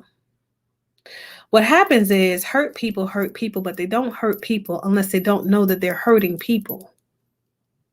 So that cycle of hurting people in that way that you were hurt only repeats itself if you recognize that cycle as a normative part of the process, and you recognize that the congruences in which you have grown in life from, right, where you have now been successful, maybe that negative experience wasn't so bad after all. Maybe I had to go through that to get to this. When in our mind, the dissonance goes away and we start to identify our trauma as a part of the essential process of our maturation and our growth in this cycle called life, what happens is we set up unsubconsciously situations like that to happen to our youth, to our young people that we are now responsible for, because in our minds, there was nothing that was done wrong by our parents. And even though this thing that was harmful towards me in that moment was harmful, I turned out just fine. And it's interesting to me how many times I've heard people say that in therapy as they're trying to rationalize what happened to them and, you know, what motivated them to expose their young people. And it's a lot, you know, it's a lot. But he was asking, let me see your transcript in this interview. He's asking, you mean to tell me, you know, that 7-year-olds, that none of these kids had sense enough to go and tell an adult, right? So I think it's important to explore that, because then that says that there is something else that we need to be talking about. We need to expound upon what our understanding is of disclosure, of protections for our children, safe spaces for our children. We need to be examining the way that we as people who are a part of Black culture handle these nuances that are a part of our norm culture, because there are a lot of things that we do. Said that it went on for 20 years. What he's saying is nobody came forward, not just a 7-year-old. Exactly. Right. And that's the part of it being normal. Because eventually the 7-year-old is no longer 7. Right? Eventually the 7-year-old is now 15, 16, 17, 18, 26, 28, 30. Right? And it never becomes a thing. So what he's saying is that he never came out of this until I think it was his sisters or sister and cousin or something like that decided to say something, and nobody ever came to ask him, because he is a male, right? Did something happen with him? And he watched these young girls get interviewed and probed as to whether or not this happened to them, but nobody ever thought to ask him. And he was his mother's oldest son. So I thought that was very, very interesting. And it was quite impactful, right? Yes. As early as 3 years old, like I have talked to my kids about good touch and bad touch and identifying predator behavior and stuff like that. We've talked about that since they were like 3 years old, too, some of them. I think that parents have to understand that your children are smart enough for you to have these conversations with them. To me, the most impactful thing that has ever happened in my experience and my tenure as being a Black woman is that Black people, there are a lot of things wrong with us. And there are a couple of things that stand out as brilliant about us. The level of intellect the ability to retain information from experiences and exposure so early in life is phenomenal without having to continuously pack and grill that stuff into us. Okay. We are phenomenal in the way that our brains work as compared to other people from different races within the same said culture. And this is the only thing that I'm talking about. Okay. Because I have participated in several studies that are doing these comparisons. But at these prime moments where we have an opportunity to drill into our children's inner psyche that, okay, this is good touch, this is bad touch, right? That this is something you should be looking forward to. This is the education I want you to have, teaching them words and expanding their vernacular and understanding of the world around them, right? Teaching them how to safely engage in relationships and when to cry for help.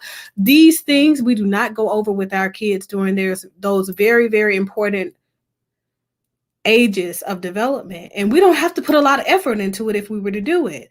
But if you look on TikTok, if you look on IG, if you look on YouTube Shorts, you see tons of videos of young children as early as 3 years old. I heard a little girl have a grown-up conversation with the daycare lady when she was in timeout. And the little girl was like, well, let me tell you something. I'm done with you. And as a matter of fact, I might be in timeout, but as soon as I get out of timeout, I will be glad to get my stuff together and go home and chill with my mom. And you know what? I'm going to tell you another thing. If I was you, if I was in your position, I would take a day off. You need to take it out. This is a 3-year-old girl, Black girl, having this conversation with the daycare worker. So we can condition our young children to watch and observe and repeat the way that we deal in our hood ways. But we can't give them the intellect, the knowledge, the know-how, the basic things that they need to protect themselves at that same tender age. Because there is no way that I'm dropping my child off at anybody's daycare if I can't contract for their safety 120% before I leave there. So I think that there are some things that we need to talk about that's happening in our community, and ways that we can fix these things and turn them around. Exactly. Let me see your transcript. Hey, Tammy, how are you? Says, but Black parents will tell us not to say what goes on in our homes, but it hurts children when they, yes, but that was where it came from, because the Black parents came from the same abuse cycle. And they learned that it was a necessary part of their puzzle, a part of their journey of becoming, and they turned out just fine. So likely their children would turn out just fine as well. I'm telling you, it's a lot to it. It's a lot. Positioned as God in your world. This is sick. And so when he comes in, and so when is it any surprise? Is it any surprise that years later now somebody is coming out saying he's hurt them? Is it any surprise? The way that he is blaming children for not having quote unquote sense. Let's continue. I've been sexually abused. Not one child out of all these children. None of these children had enough sense in their mind to go tell their parent that this isn't right. I've been touched sexually. I've been sexually abused. Not one child out of all these children. It could have stopped so long ago if just one child or just one adult. What caused all of this to come out? First, you hear nothing from nobody. Yeah. You hear nothing from nobody. Then you hear something from everybody, all at the same time. They might not have been the medium to talk to anybody about the situation. Not even their parents. I mean, that's why, of course. I could have I could have told my mother. We chose not to. It's not that I chose not to. To really explain it would really take a lot. But I mean, you're not really yourself when you're not, you know what I'm saying? You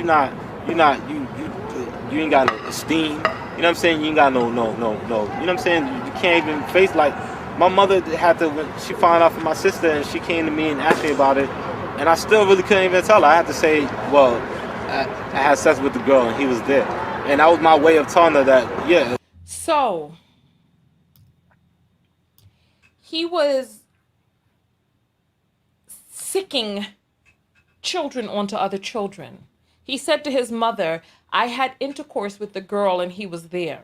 So he was over there playing these reindeer games, whatever the hell he was doing, having children mounting one another as he watched.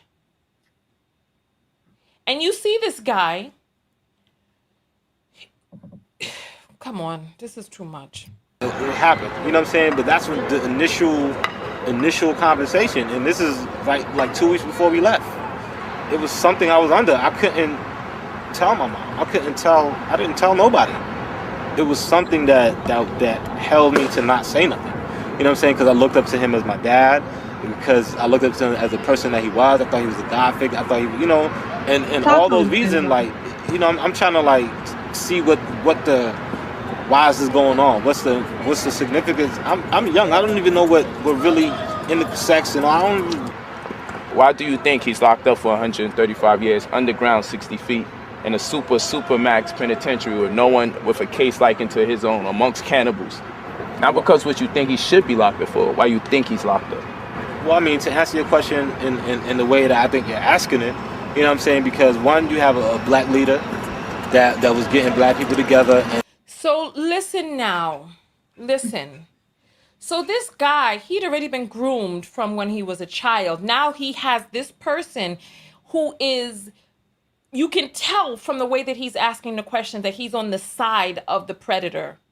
And he's like, why do you think he's under there? And he's like, well, to answer the question in the way that you're asking it. So now he goes back into his cult programming. Listen to what he's about to say. He goes back into his cult programming and starts repeating. Does that mean that he's answers. on the side of the predator, listen, he's just really conducting a thorough interview? His poor I don't face. know. What side Should is be locked up for? Why you think he's locked up? well, I mean, to answer your question in the way that I think you're asking it, you know what I'm saying? Because one, you have a black leader that was getting black people together and was building a sovereign nation. Tell me if this is something you believe. That's not what I want to hear. What do you personally believe? Dealing with the facts of the matter, not denying you of your experience, but based on what we all know, what is necessary to lock a person up when you accuse them of these type of things. What I know from history is that whenever you have a black leader that's uplifting the people, that's doing something for the community, that's bringing people together, and that's building people and elevating people, then they get taken down. You know what I'm saying? And he wouldn't have been taken down, and he hasn't been taken down until they found something that to take him down with. If he threw everything away by molesting kids, did he really care about everybody else? This is what I have to live with. I have to live with how do I come across the people that's in the knowledge and even vibe with them and talk to them on a regular level, and people looking at me one way. Nah, that's all good. You can always come to a class of ours. That's cool, but you know what I'm saying. But But see, the thing is that it don't make you a bad person. At the end of the day, people's always gonna have his word over anybody else's word because that's all they know. No, at the end of the day, he's locked up, so obviously they took your word over everyone else's. It doesn't matter. Like I told you, if we say he's innocent, when he's still locked up in prison, your word accounted for everything. What the F is going on? He's hollering at this man. Now look at his body language. The dude is like, I don't know what to say. This happened to me and you're hollering at me. So what do you guys think? It don't matter if we say he innocent and he put up the black power fist. Y'all were accounted for everything. Look, really? What is... Let me tell y'all, if Tanya TKO wear that same damn dress one more time, she's so annoying to me. But anyway, what do you guys think? What do you think about the interview techniques and strategies to getting to the truth of the matter and understanding basically what it is that in the grand scheme of things, this young man believes that this predatory figure in his life has been locked up for? And here's the thing. Some would even go further on to say, well, he never touched any of those kids. He just allowed those kids to be themselves and sexually express and explore themselves in his presence. So it was safe and consensual. You got some people out there who would say that, okay? I've heard a lot of things as a person who treats sexual predators for a living, okay? Like, I've heard a lot of stuff.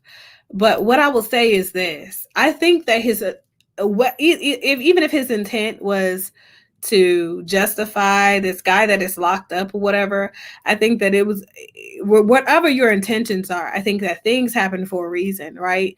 And those reasons aren't always aligned with our intentions. I like the fact that this young man was able to share his story, for one. Share his knowledge of his sister and cousins or sisters' stories, right? For two, and then put the word out there of, hey, this is what happened to me. But also to go a step deeper and to say that I saw this person as a trusted family member. I looked up to him like a father, and this person was predatory, against me. And so now more people are aware that this is a thing that's happening. So those people who do become idolized in our community, we are a little bit more careful with the way that we pedestalize these people. We are a little bit more careful with the way that we allow our children to run off with those people and run amok and, just be unprotected without our presence and stuff like that. So, I don't know. They say birds of a feather flock together. Polight. Look, Eugene, you out here fucking with people's kids. The truth been showed. Let's see. It says, but shouldn't have Malachi York gone to jail for hurting children. Oh, I agree. Yeah, this same dress. Like, she always wearing the same damn dress. Did she say they found? I think this young man needs therapy, not to talk to Polight. I agree with that. But the fact that he's, finding it within himself to talk to anybody tells us that he's now in a place to where he can heal, at least a little bit, if not fully. I know that Tanya TKO definitely is suffering from some vast insecurity issues, and as a result, her content is meant to be defamatory and malicious towards the people that she presents, and the target of those particular videos typically happens to be Black men. Now, I know it's probably the unpopular opinion. However, Black men continue to give her content, right? And so if you're going to continue to give her something to whine and complain about and make ugly ass faces on the internet, look at her face. If you're going to continue to do that, like she's going to continue to do what it is that she's doing. I like the fact that she's talking about this, but here it is. You turn around and you use this same content against Black men in your content when you talk about the fact that, I reviewed previously a man that said that he had been raped, and that's why they are so much like this, and that's why they're like women and all of this stuff. So technically you're using the same set things that they give in videos and content that you're saying you're using it as fuel against the other guy. Now you're using it against him and all Black men. So,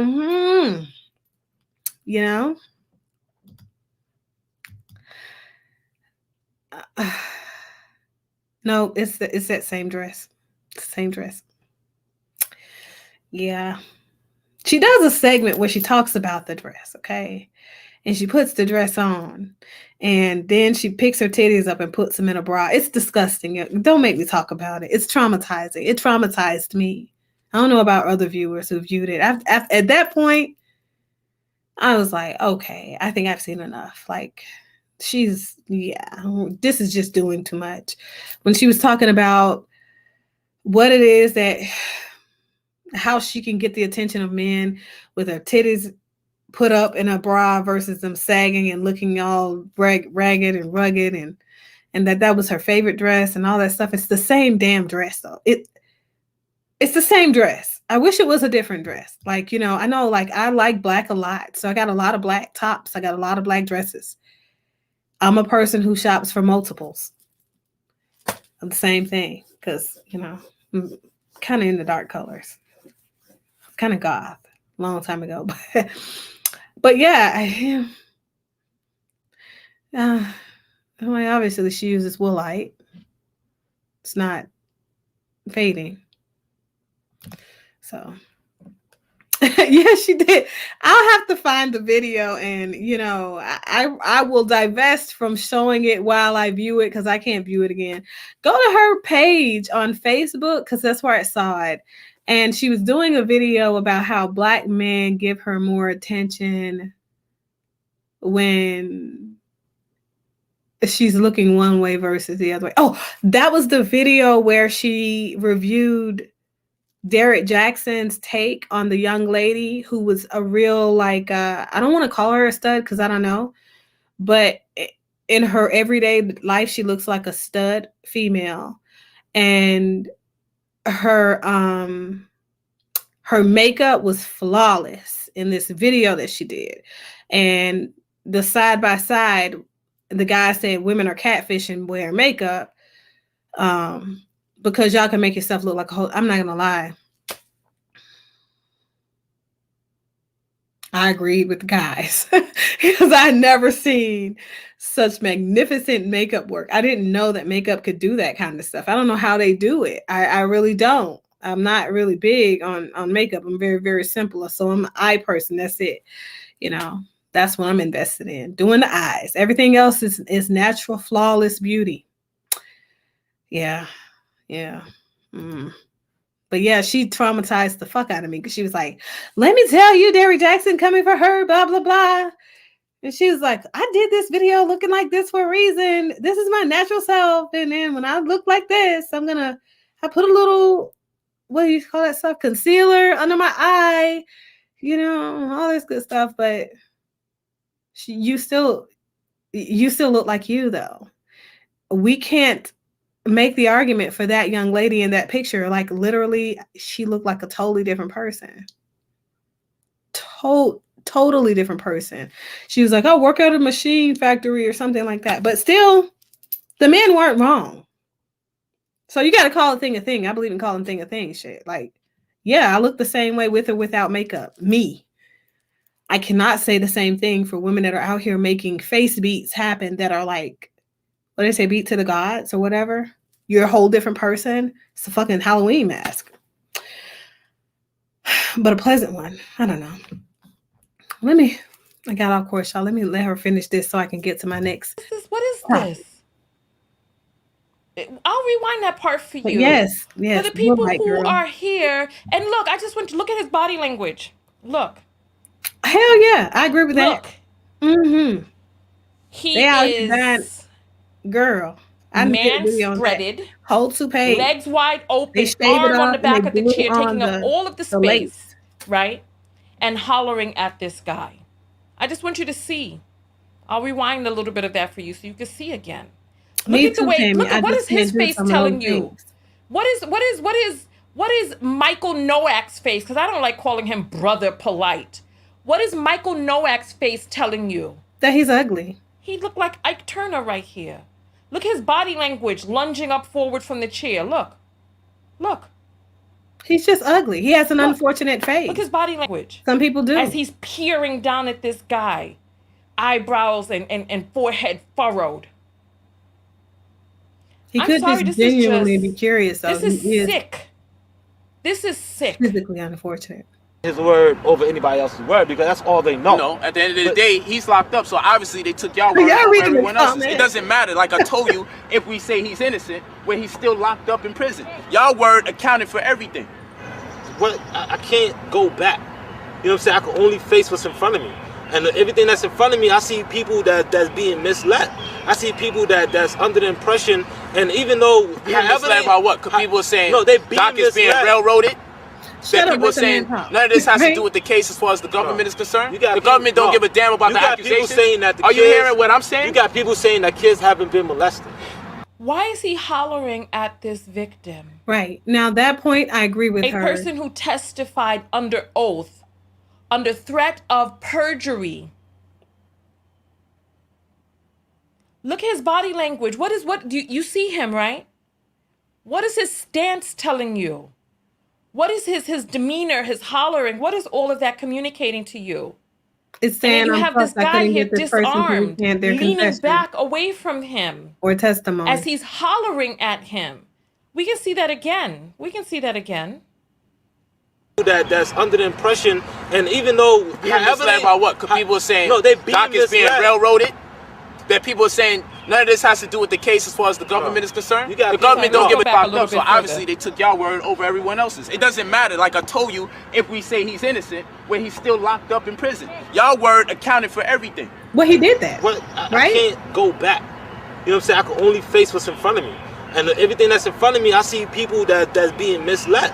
I see people that's under the impression, and even though You're misled by what? Because people are saying no, they being Doc is being misled. railroaded. That people are saying none of this has to do with the case as far as the government is concerned. You got The people- government don't no. give a damn about You the got people accusations. saying that the Are you kids- hearing what I'm saying? You got people saying that kids haven't been molested. I can't see what you're seeing. I can't see the. I know what happened to me. I know what Fine. he did. I know what kind of person he is. You know what I'm saying? So What kind of person he is? That's the question I want to ask you. What kind of person is Dr. I mean, you get what you see. So now look. I mean, look at his stance. Look, you all see him. You see him.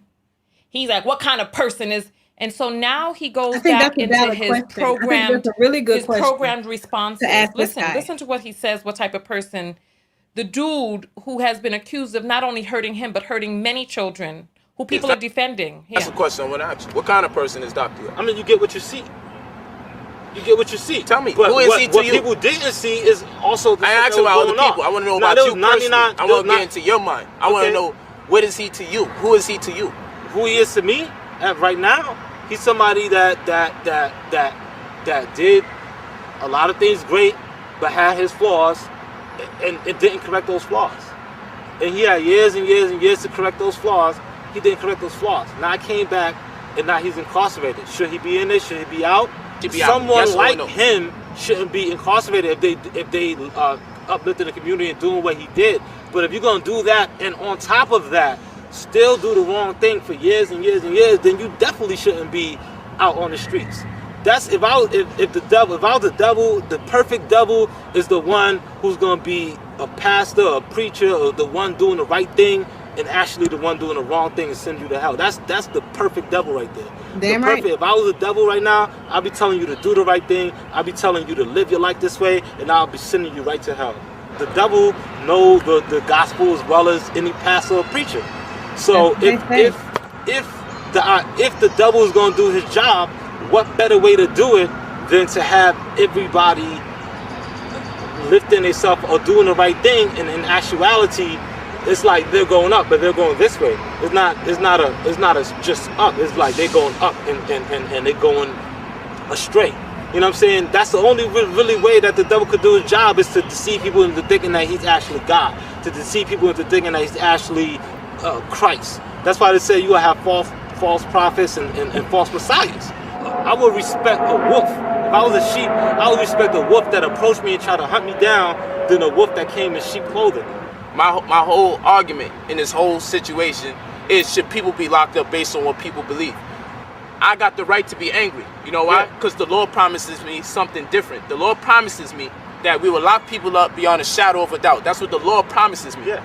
But in this case, it was up to 12 people to have that reasonable doubt or not. And those 12 people made the No, it's decision. not. So what's the point? If you want to fight It's your matter of fight opinion for if you would've fight took the for it plea or for not. another reason. Don't fight for it because he's innocent of a molesting kid. Let's say he molested I love the fact that 1,000 he was children. able to bring that back in. Factually, Okay. genetic evidence and everything. Things that we don't deny scientifically. We say, wow, okay, true. If someone was to ask me, would you still worship him as your Most High, acknowledge him as your Most High God, I would have to. I don't identify with everything he does there, much like I believe most Christians don't identify with everything their God does, because it says their God is a jealous God. And some Christians would tell you it's not right to be jealous. And some would tell you that, they shouldn't be vengeful, but then the Bible tells you the Most High is a vengeful God. And it tells you shouldn't hate, but it tells you that God loved Jacob. So they're saying that this interview was done in 2010. So this interview is a lot older than we thought. I hope this young man is okay. But you hear what he's saying, right?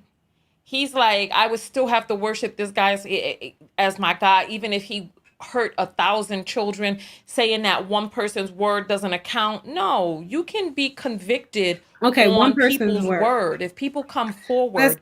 Let's talk about that. Let's talk about that. What are you guys thinking about that? What do you hear in Eugene's statement? Like, what do you hear him saying? Because for me, what I hear him saying is that this guy is a god, very similar to what we heard so many people say about Dr. Umar Johnson. And the fact that Dr. Umar Johnson has a school that seeks to do the same said thing, I want to make sure I articulate that for you guys. He has a school and has been said, has been videoed, recorded on camera saying that he wants to have these young males separated from their mothers, taken to his school where they're now under only his care. So he doesn't have to deal with the parents, right? The mothers, these single mothers out there. They don't need the single mothers. They need him to replace the single mothers in raising him. So he wants himself to become this type of God, very similar to this Dr. York, apparently. So I want to know what you guys are thinking about this, because for me, what I hear him saying is that because this man uplifted these people, right? Because he preached the gospel, because he delivered so many people, he should not be crucified or identified or characterized by the actions that he has done, participated in over the course of his lifespan, where he was doing all this influencing of these Black people in a positive way. So those minute cases where he gave into his flesh, we shouldn't be talking about those things. The fuck? Let me tell you something. I don't care if you have harmed one person. I don't believe in people being good or bad. I believe that people are people. The perceptions that we have shaped, the things that we have conditioned ourselves to believe, the things that our systems of origin have conditioned us to believe, the things that our current systems that we are constantly engaged in every single day condition us to believe as true. These are things that dictate what things we do and other people do are good or bad, because it's based off of whether or not these things are conducive to us in the grand scheme of things, to our agenda, the further agenda, whatever that agenda is. And the realities are these, okay? If a person does something that is an innate sin in a selection of people who believe highly in a particular religion that says that this thing is outlawed because it's against the commandments of God, then that person is definitely condemned. That person is definitely judged, because that's what your God does, right? If that's what you believe. So that one bad thing is going to send that person to hell. I don't care if the rest of their life was lived out and they were shiny, squeaky clean. The realities are, if these are the things that are happening, we have to say that these things are happening, and we have to de-pedestalize these people that we put on these pedestals, because it's us.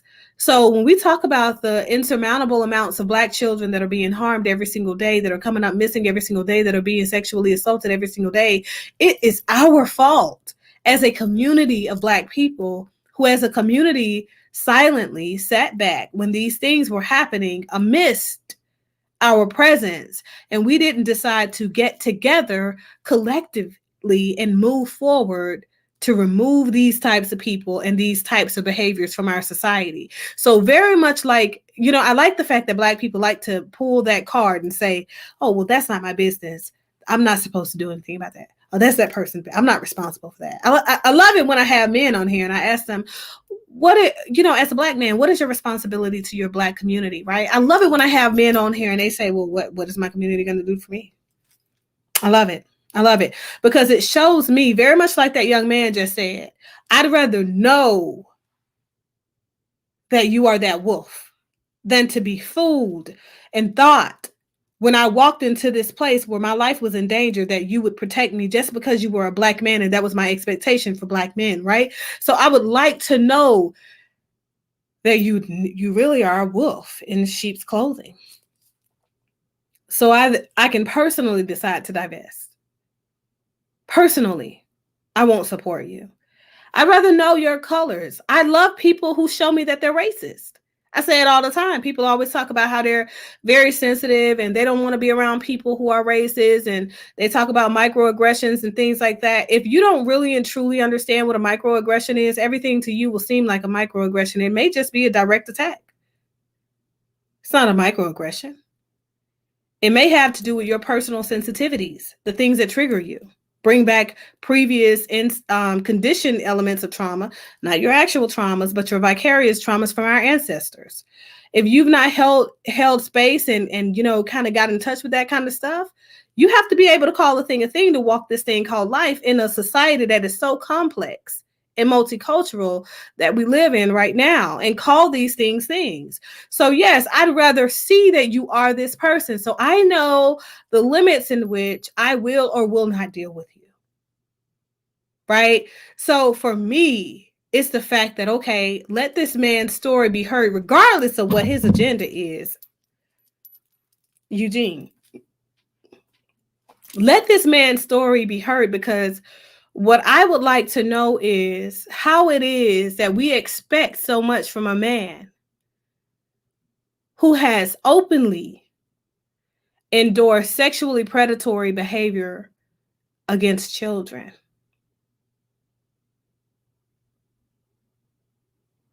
In support of this man, Dr. York. So if this is what you have openly done, okay,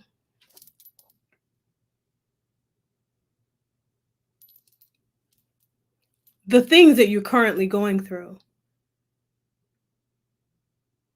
are proof that eventually Black people as a nation will stand up and divest from old customs and traditions that keep us stuck in the cycles of abuse and sexually predatory behavior. This is proof. So whether or not we can prove the bigger charges in court, I think that's not even up for discussion, because obviously those charges have gone away, right? However, those lesser charges, sir, you will still have to answer for them. And the more you find yourself on the internet continuously talking about this thing, the more you're going to incriminate yourself. That's the reality around it, okay? So somebody, if you're a part of his legal team, his personal team, or whatever it is team that he has out there, you need to just remove his phone. I hear he has quite a few kids out there. So for the sake of his children, we know that eventually he's going to do some time, and there will be a lot of money in litigation and a lot of money in fines and all that good stuff as well. But you want to make sure that those women are able to adequately care for their children, even if they were brought into the relationship that they have with him in a sexually predatory way. Even if they were, we need to protect those young people, those children, and the women that he was in a relationship with and still is in a relationship with, that he's responsible for caring for longitudinally, right? So continue to share your thoughts and let me know how you feel about Eugene. Tell me how you guys feel about him and what he's put out there and what his thoughts are in this particular video that Tanya TKO filmed. Tell me how you feel about the highlight that he has, or spotlight he's put on content creators who speak about things and make things fact when they have not yet been proven, and how he is responding with threats to take them to court for defamation of character.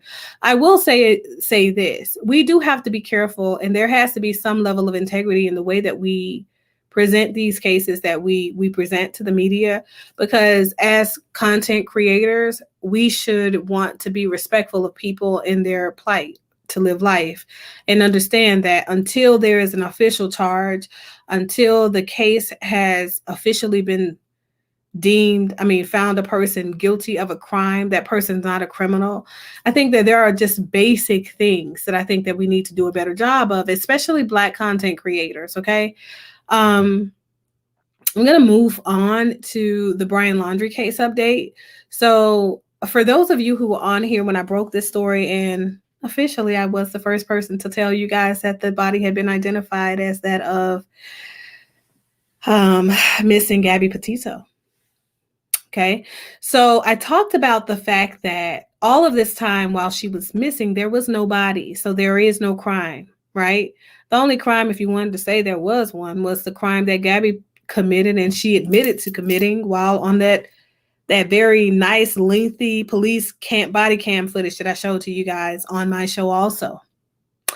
Even though the parts that the video that I showed to you guys was edited and it was, some parts were muted for you guys, I saw the entire thing, heard the entire thing.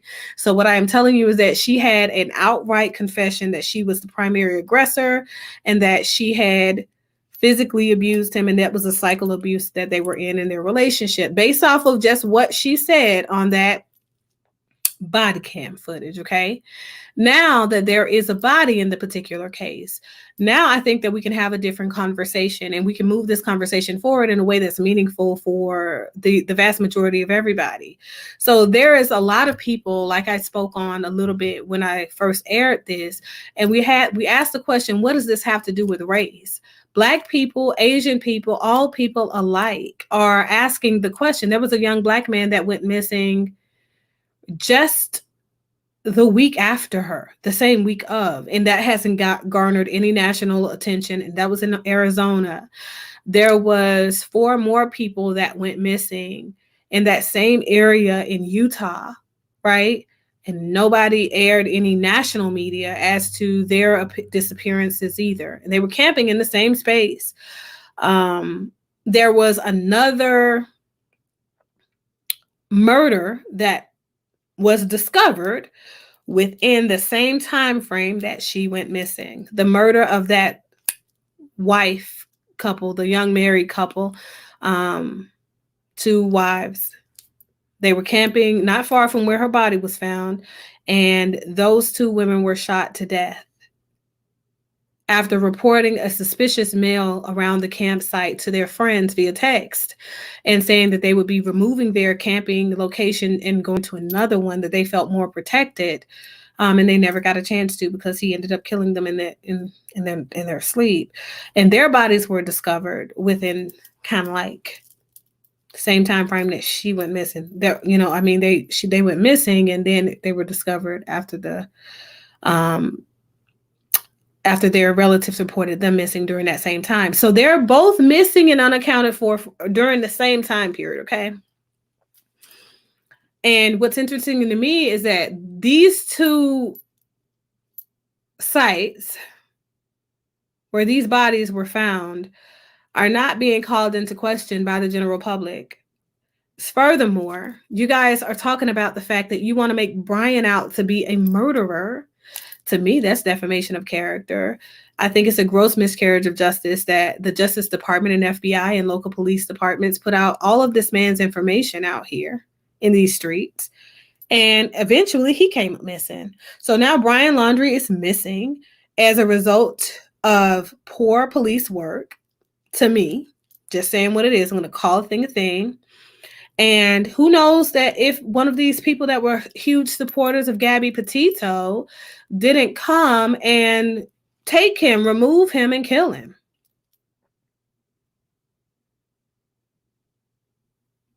Since we're saying that people with a motive, right, are the first suspects, why aren't we asking Gabby Petito's father to participate in the investigation in Brian's missing person case? Because he was very, very outright and upfront on the media saying that Brian should be participating when his daughter was missing, even though his daughter had physically abused this man. And we could see the physical symptoms or the physical signs of assault on this man's body, his face, his head, his neck, his arm. And the police officer saw her almost wreck the car when he was trying to pull them over.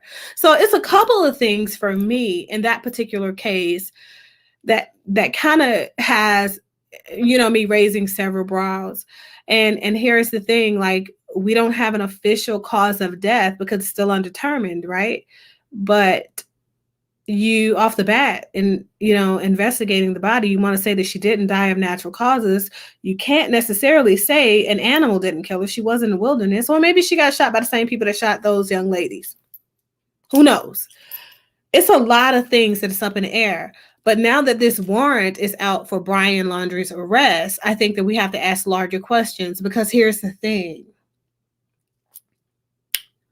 The warrant has absolutely nothing to do with the possibility of her murder. Okay? The warrant is because you put a warrant out for unauthorized use or fraudulent use of a card on an account that they both have access to. How is it unauthorized use? Who reported the unauthorized use? Her. She's dead. Her father, she's grown. And they were living together. As a matter of fact, to go another step further, she was living with Brian and his parents prior to them continuing their course. So to me, a lot of things are really fishy. Really fishy. Really fishy about that. So that's what the arrest warrant is for. It has nothing to do with him being indicted on charges for murdering this young lady or having anything to do with them connecting any dots and proving that he had anything to do with that, even though they have swept his whole house, his sister's house, their cars, his mother's car. It's just sad stuff, okay? But I think that we got to do a better job. So let's move on to Kevin Samuels, right? Last update is I brought you guys some content where we talked about Kevin Samuels' attempts to deflect in his interview with, what was that, DJ Vlad? Who remembers when I did that? It was a while ago. I thought that was a pretty interesting video, personally. What about you guys? So here recently, I can't necessarily say why. I'm sorry, guys. Let me put this on. But I can't necessarily say why it is that he would be doing the interviews the way that he does his interviews. And let me tell you something. When I watched Kevin Samuels' content, the things that you guys have sent me so far in preparation for that particular video, I never saw a video as invasive as this one. But it just looking at his physical body language as he was having this conversation with this male,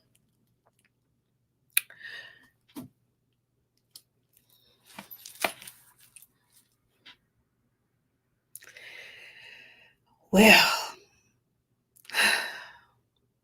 I will say that, it takes a lot of kahunas to have the conversation that Kevin Samuels has on his channel. I still don't feel like, you guys should be out here just canceling the guy. I think that maybe he needs insight as to a better direction for him to go in. I was able to kind of look at 2 separate videos to talk to you guys as far as the update. He had one video where he was insulting women and being grandiose as he always is and presenting as very narcissistic and antisocial with it. And he told them basically that, women need to worship the ground that men work on because men walk on because men can say whatever they want to, and men can tell women how to make their money and what we're allowed to do and for how long we're allowed to do it and what we should be doing and shouldn't be doing in life, because men built the world that we live in, and we should just be grateful for that, I guess. Which is kind of interesting because that means that men are taking accountability for global warming too, right? I guess didn't think that one through thoroughly. But anyway, there's that one. And then the one where he was talking to this young man and he asked him, well, how tall are you? Guy said 5'10". And I don't know. You guys let me know if it sounds familiar where I'm going in the conversation. If you remember seeing it. And then he says, well, how much do you weigh? And the guy's like, And then so Kevin Samuels is like, okay, he's playing around too damn much. So he's just go ahead and he interrupts the guy and he says, to what?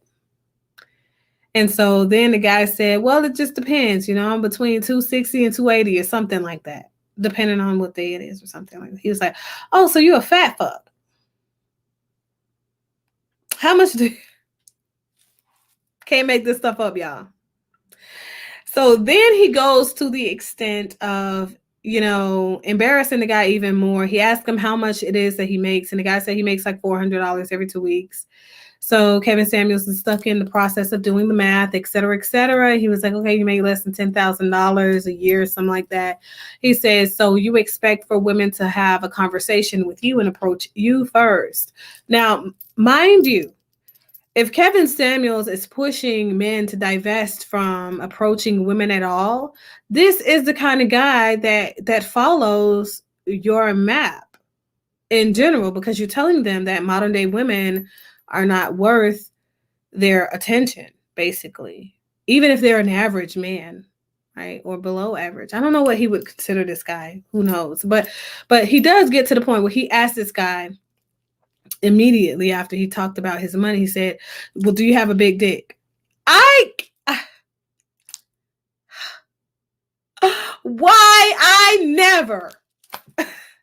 never would have thought the amount of comfort in which he navigated further conversation and exploration around this man's penis.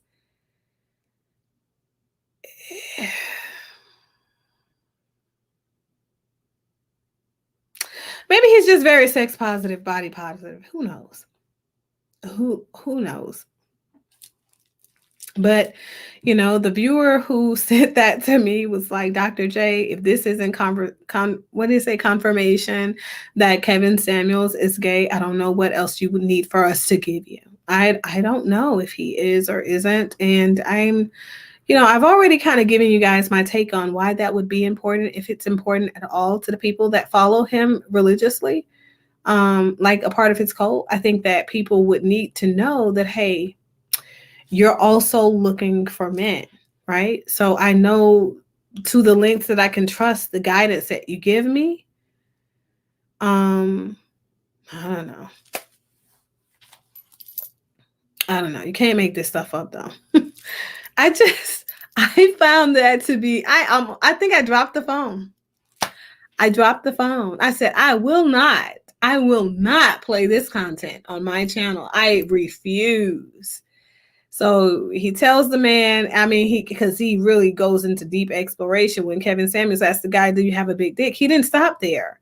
The guy was like, what you mean? I don't know.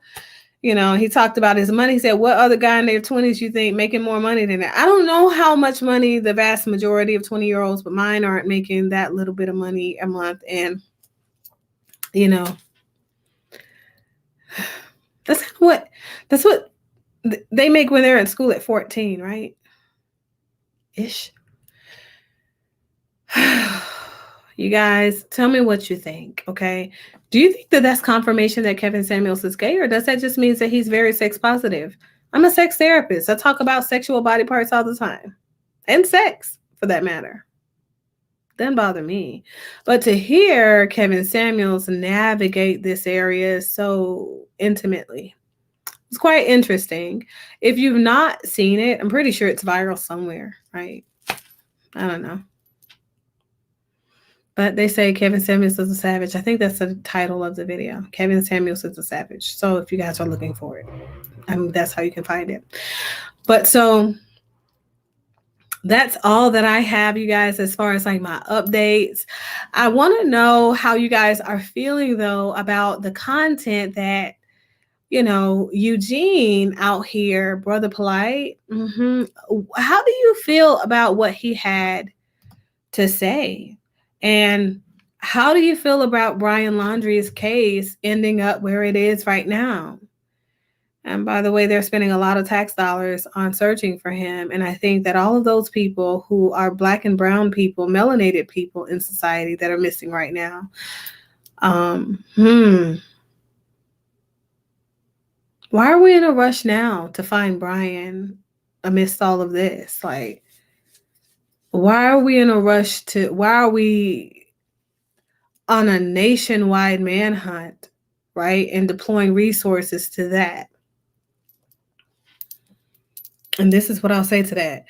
Why are we deploying all these resources to him and using federal resources at that while we're already in a tremendous deficit federally spending due to the coronavirus pandemic? And there are so many other people missing. I think that's the part about race that really ticks people off. And that's the one that grinds my gears as well. Why is there so much privilege being explored here? Yeah. But let me know how you feel about that. Let me know how you feel about the Brian Launderie situation. Let me know how you feel about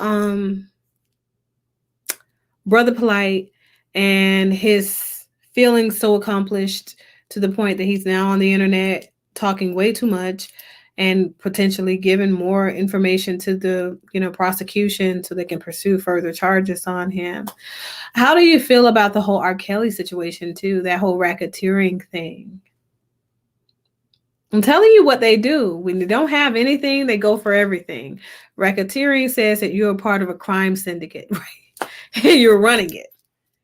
And whatever that is, it could be sex trafficking. They can make it whatever it wants to be. And they can now charge you for things that they otherwise would not be able to lawfully charge you with because they have exhausted the reasonable time to pursue those said charges legally. Statutes of limitation are a bitch. But so tell me how you feel about that. Tell me how you feel about this whole Gabby Petito thing unfolding in the way it is. It's just so much. There was a lot. We covered a lot, right? So if you caught this video on the end of it, please go back to the very beginning and start watching it from the beginning, because I feel like there is a lot of video content viewed that I feel like is very important to understanding the grand scheme of all of the updates that we talked about today. Also, I feel like there were some things that came up in discussion that I feel like if you are a content creator, those things that we discussed today definitely impact the way that you do the work that you do here in these YouTube streets or Facebook or whatever platform that you typically do your content on. I want to say shout out to the chat. You guys are always great. Thank you for supporting me and bringing this content your way. If this content resonated with you, and if you want to be a part of the movement to divest from the old habits in the Black community of keeping silent about the abuse and the very dangerous neglect that happens in our community, do share this video. Go ahead and hit the like button, subscribe button if you're not already subscribed to my content. And if you want to become a supporter of this content, of this channel, you can do so by typing in anchor.fm/DocLQJ and hit the support button. So that is all that I have. And I hope that you guys have a really great evening. Hopefully you guys are getting ready for your weekend already and you have positive energy. And if you are not able to come and evoke positive energy into the people that are around you, please don't go out there and invade somebody else's space of positivity with your negative light, right? So live free, be bold, and say what it is that need to be said. Go out there and heal, y'all. Later days. Bye.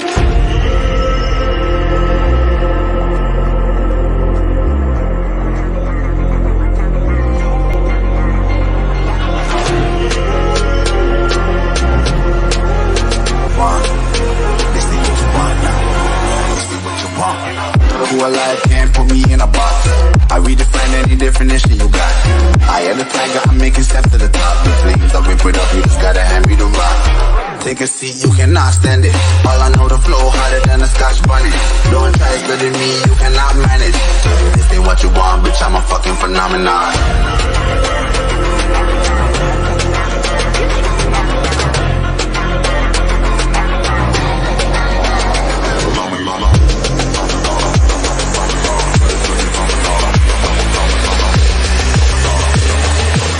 ain't what you want, bitch, I'm a fucking phenomenon.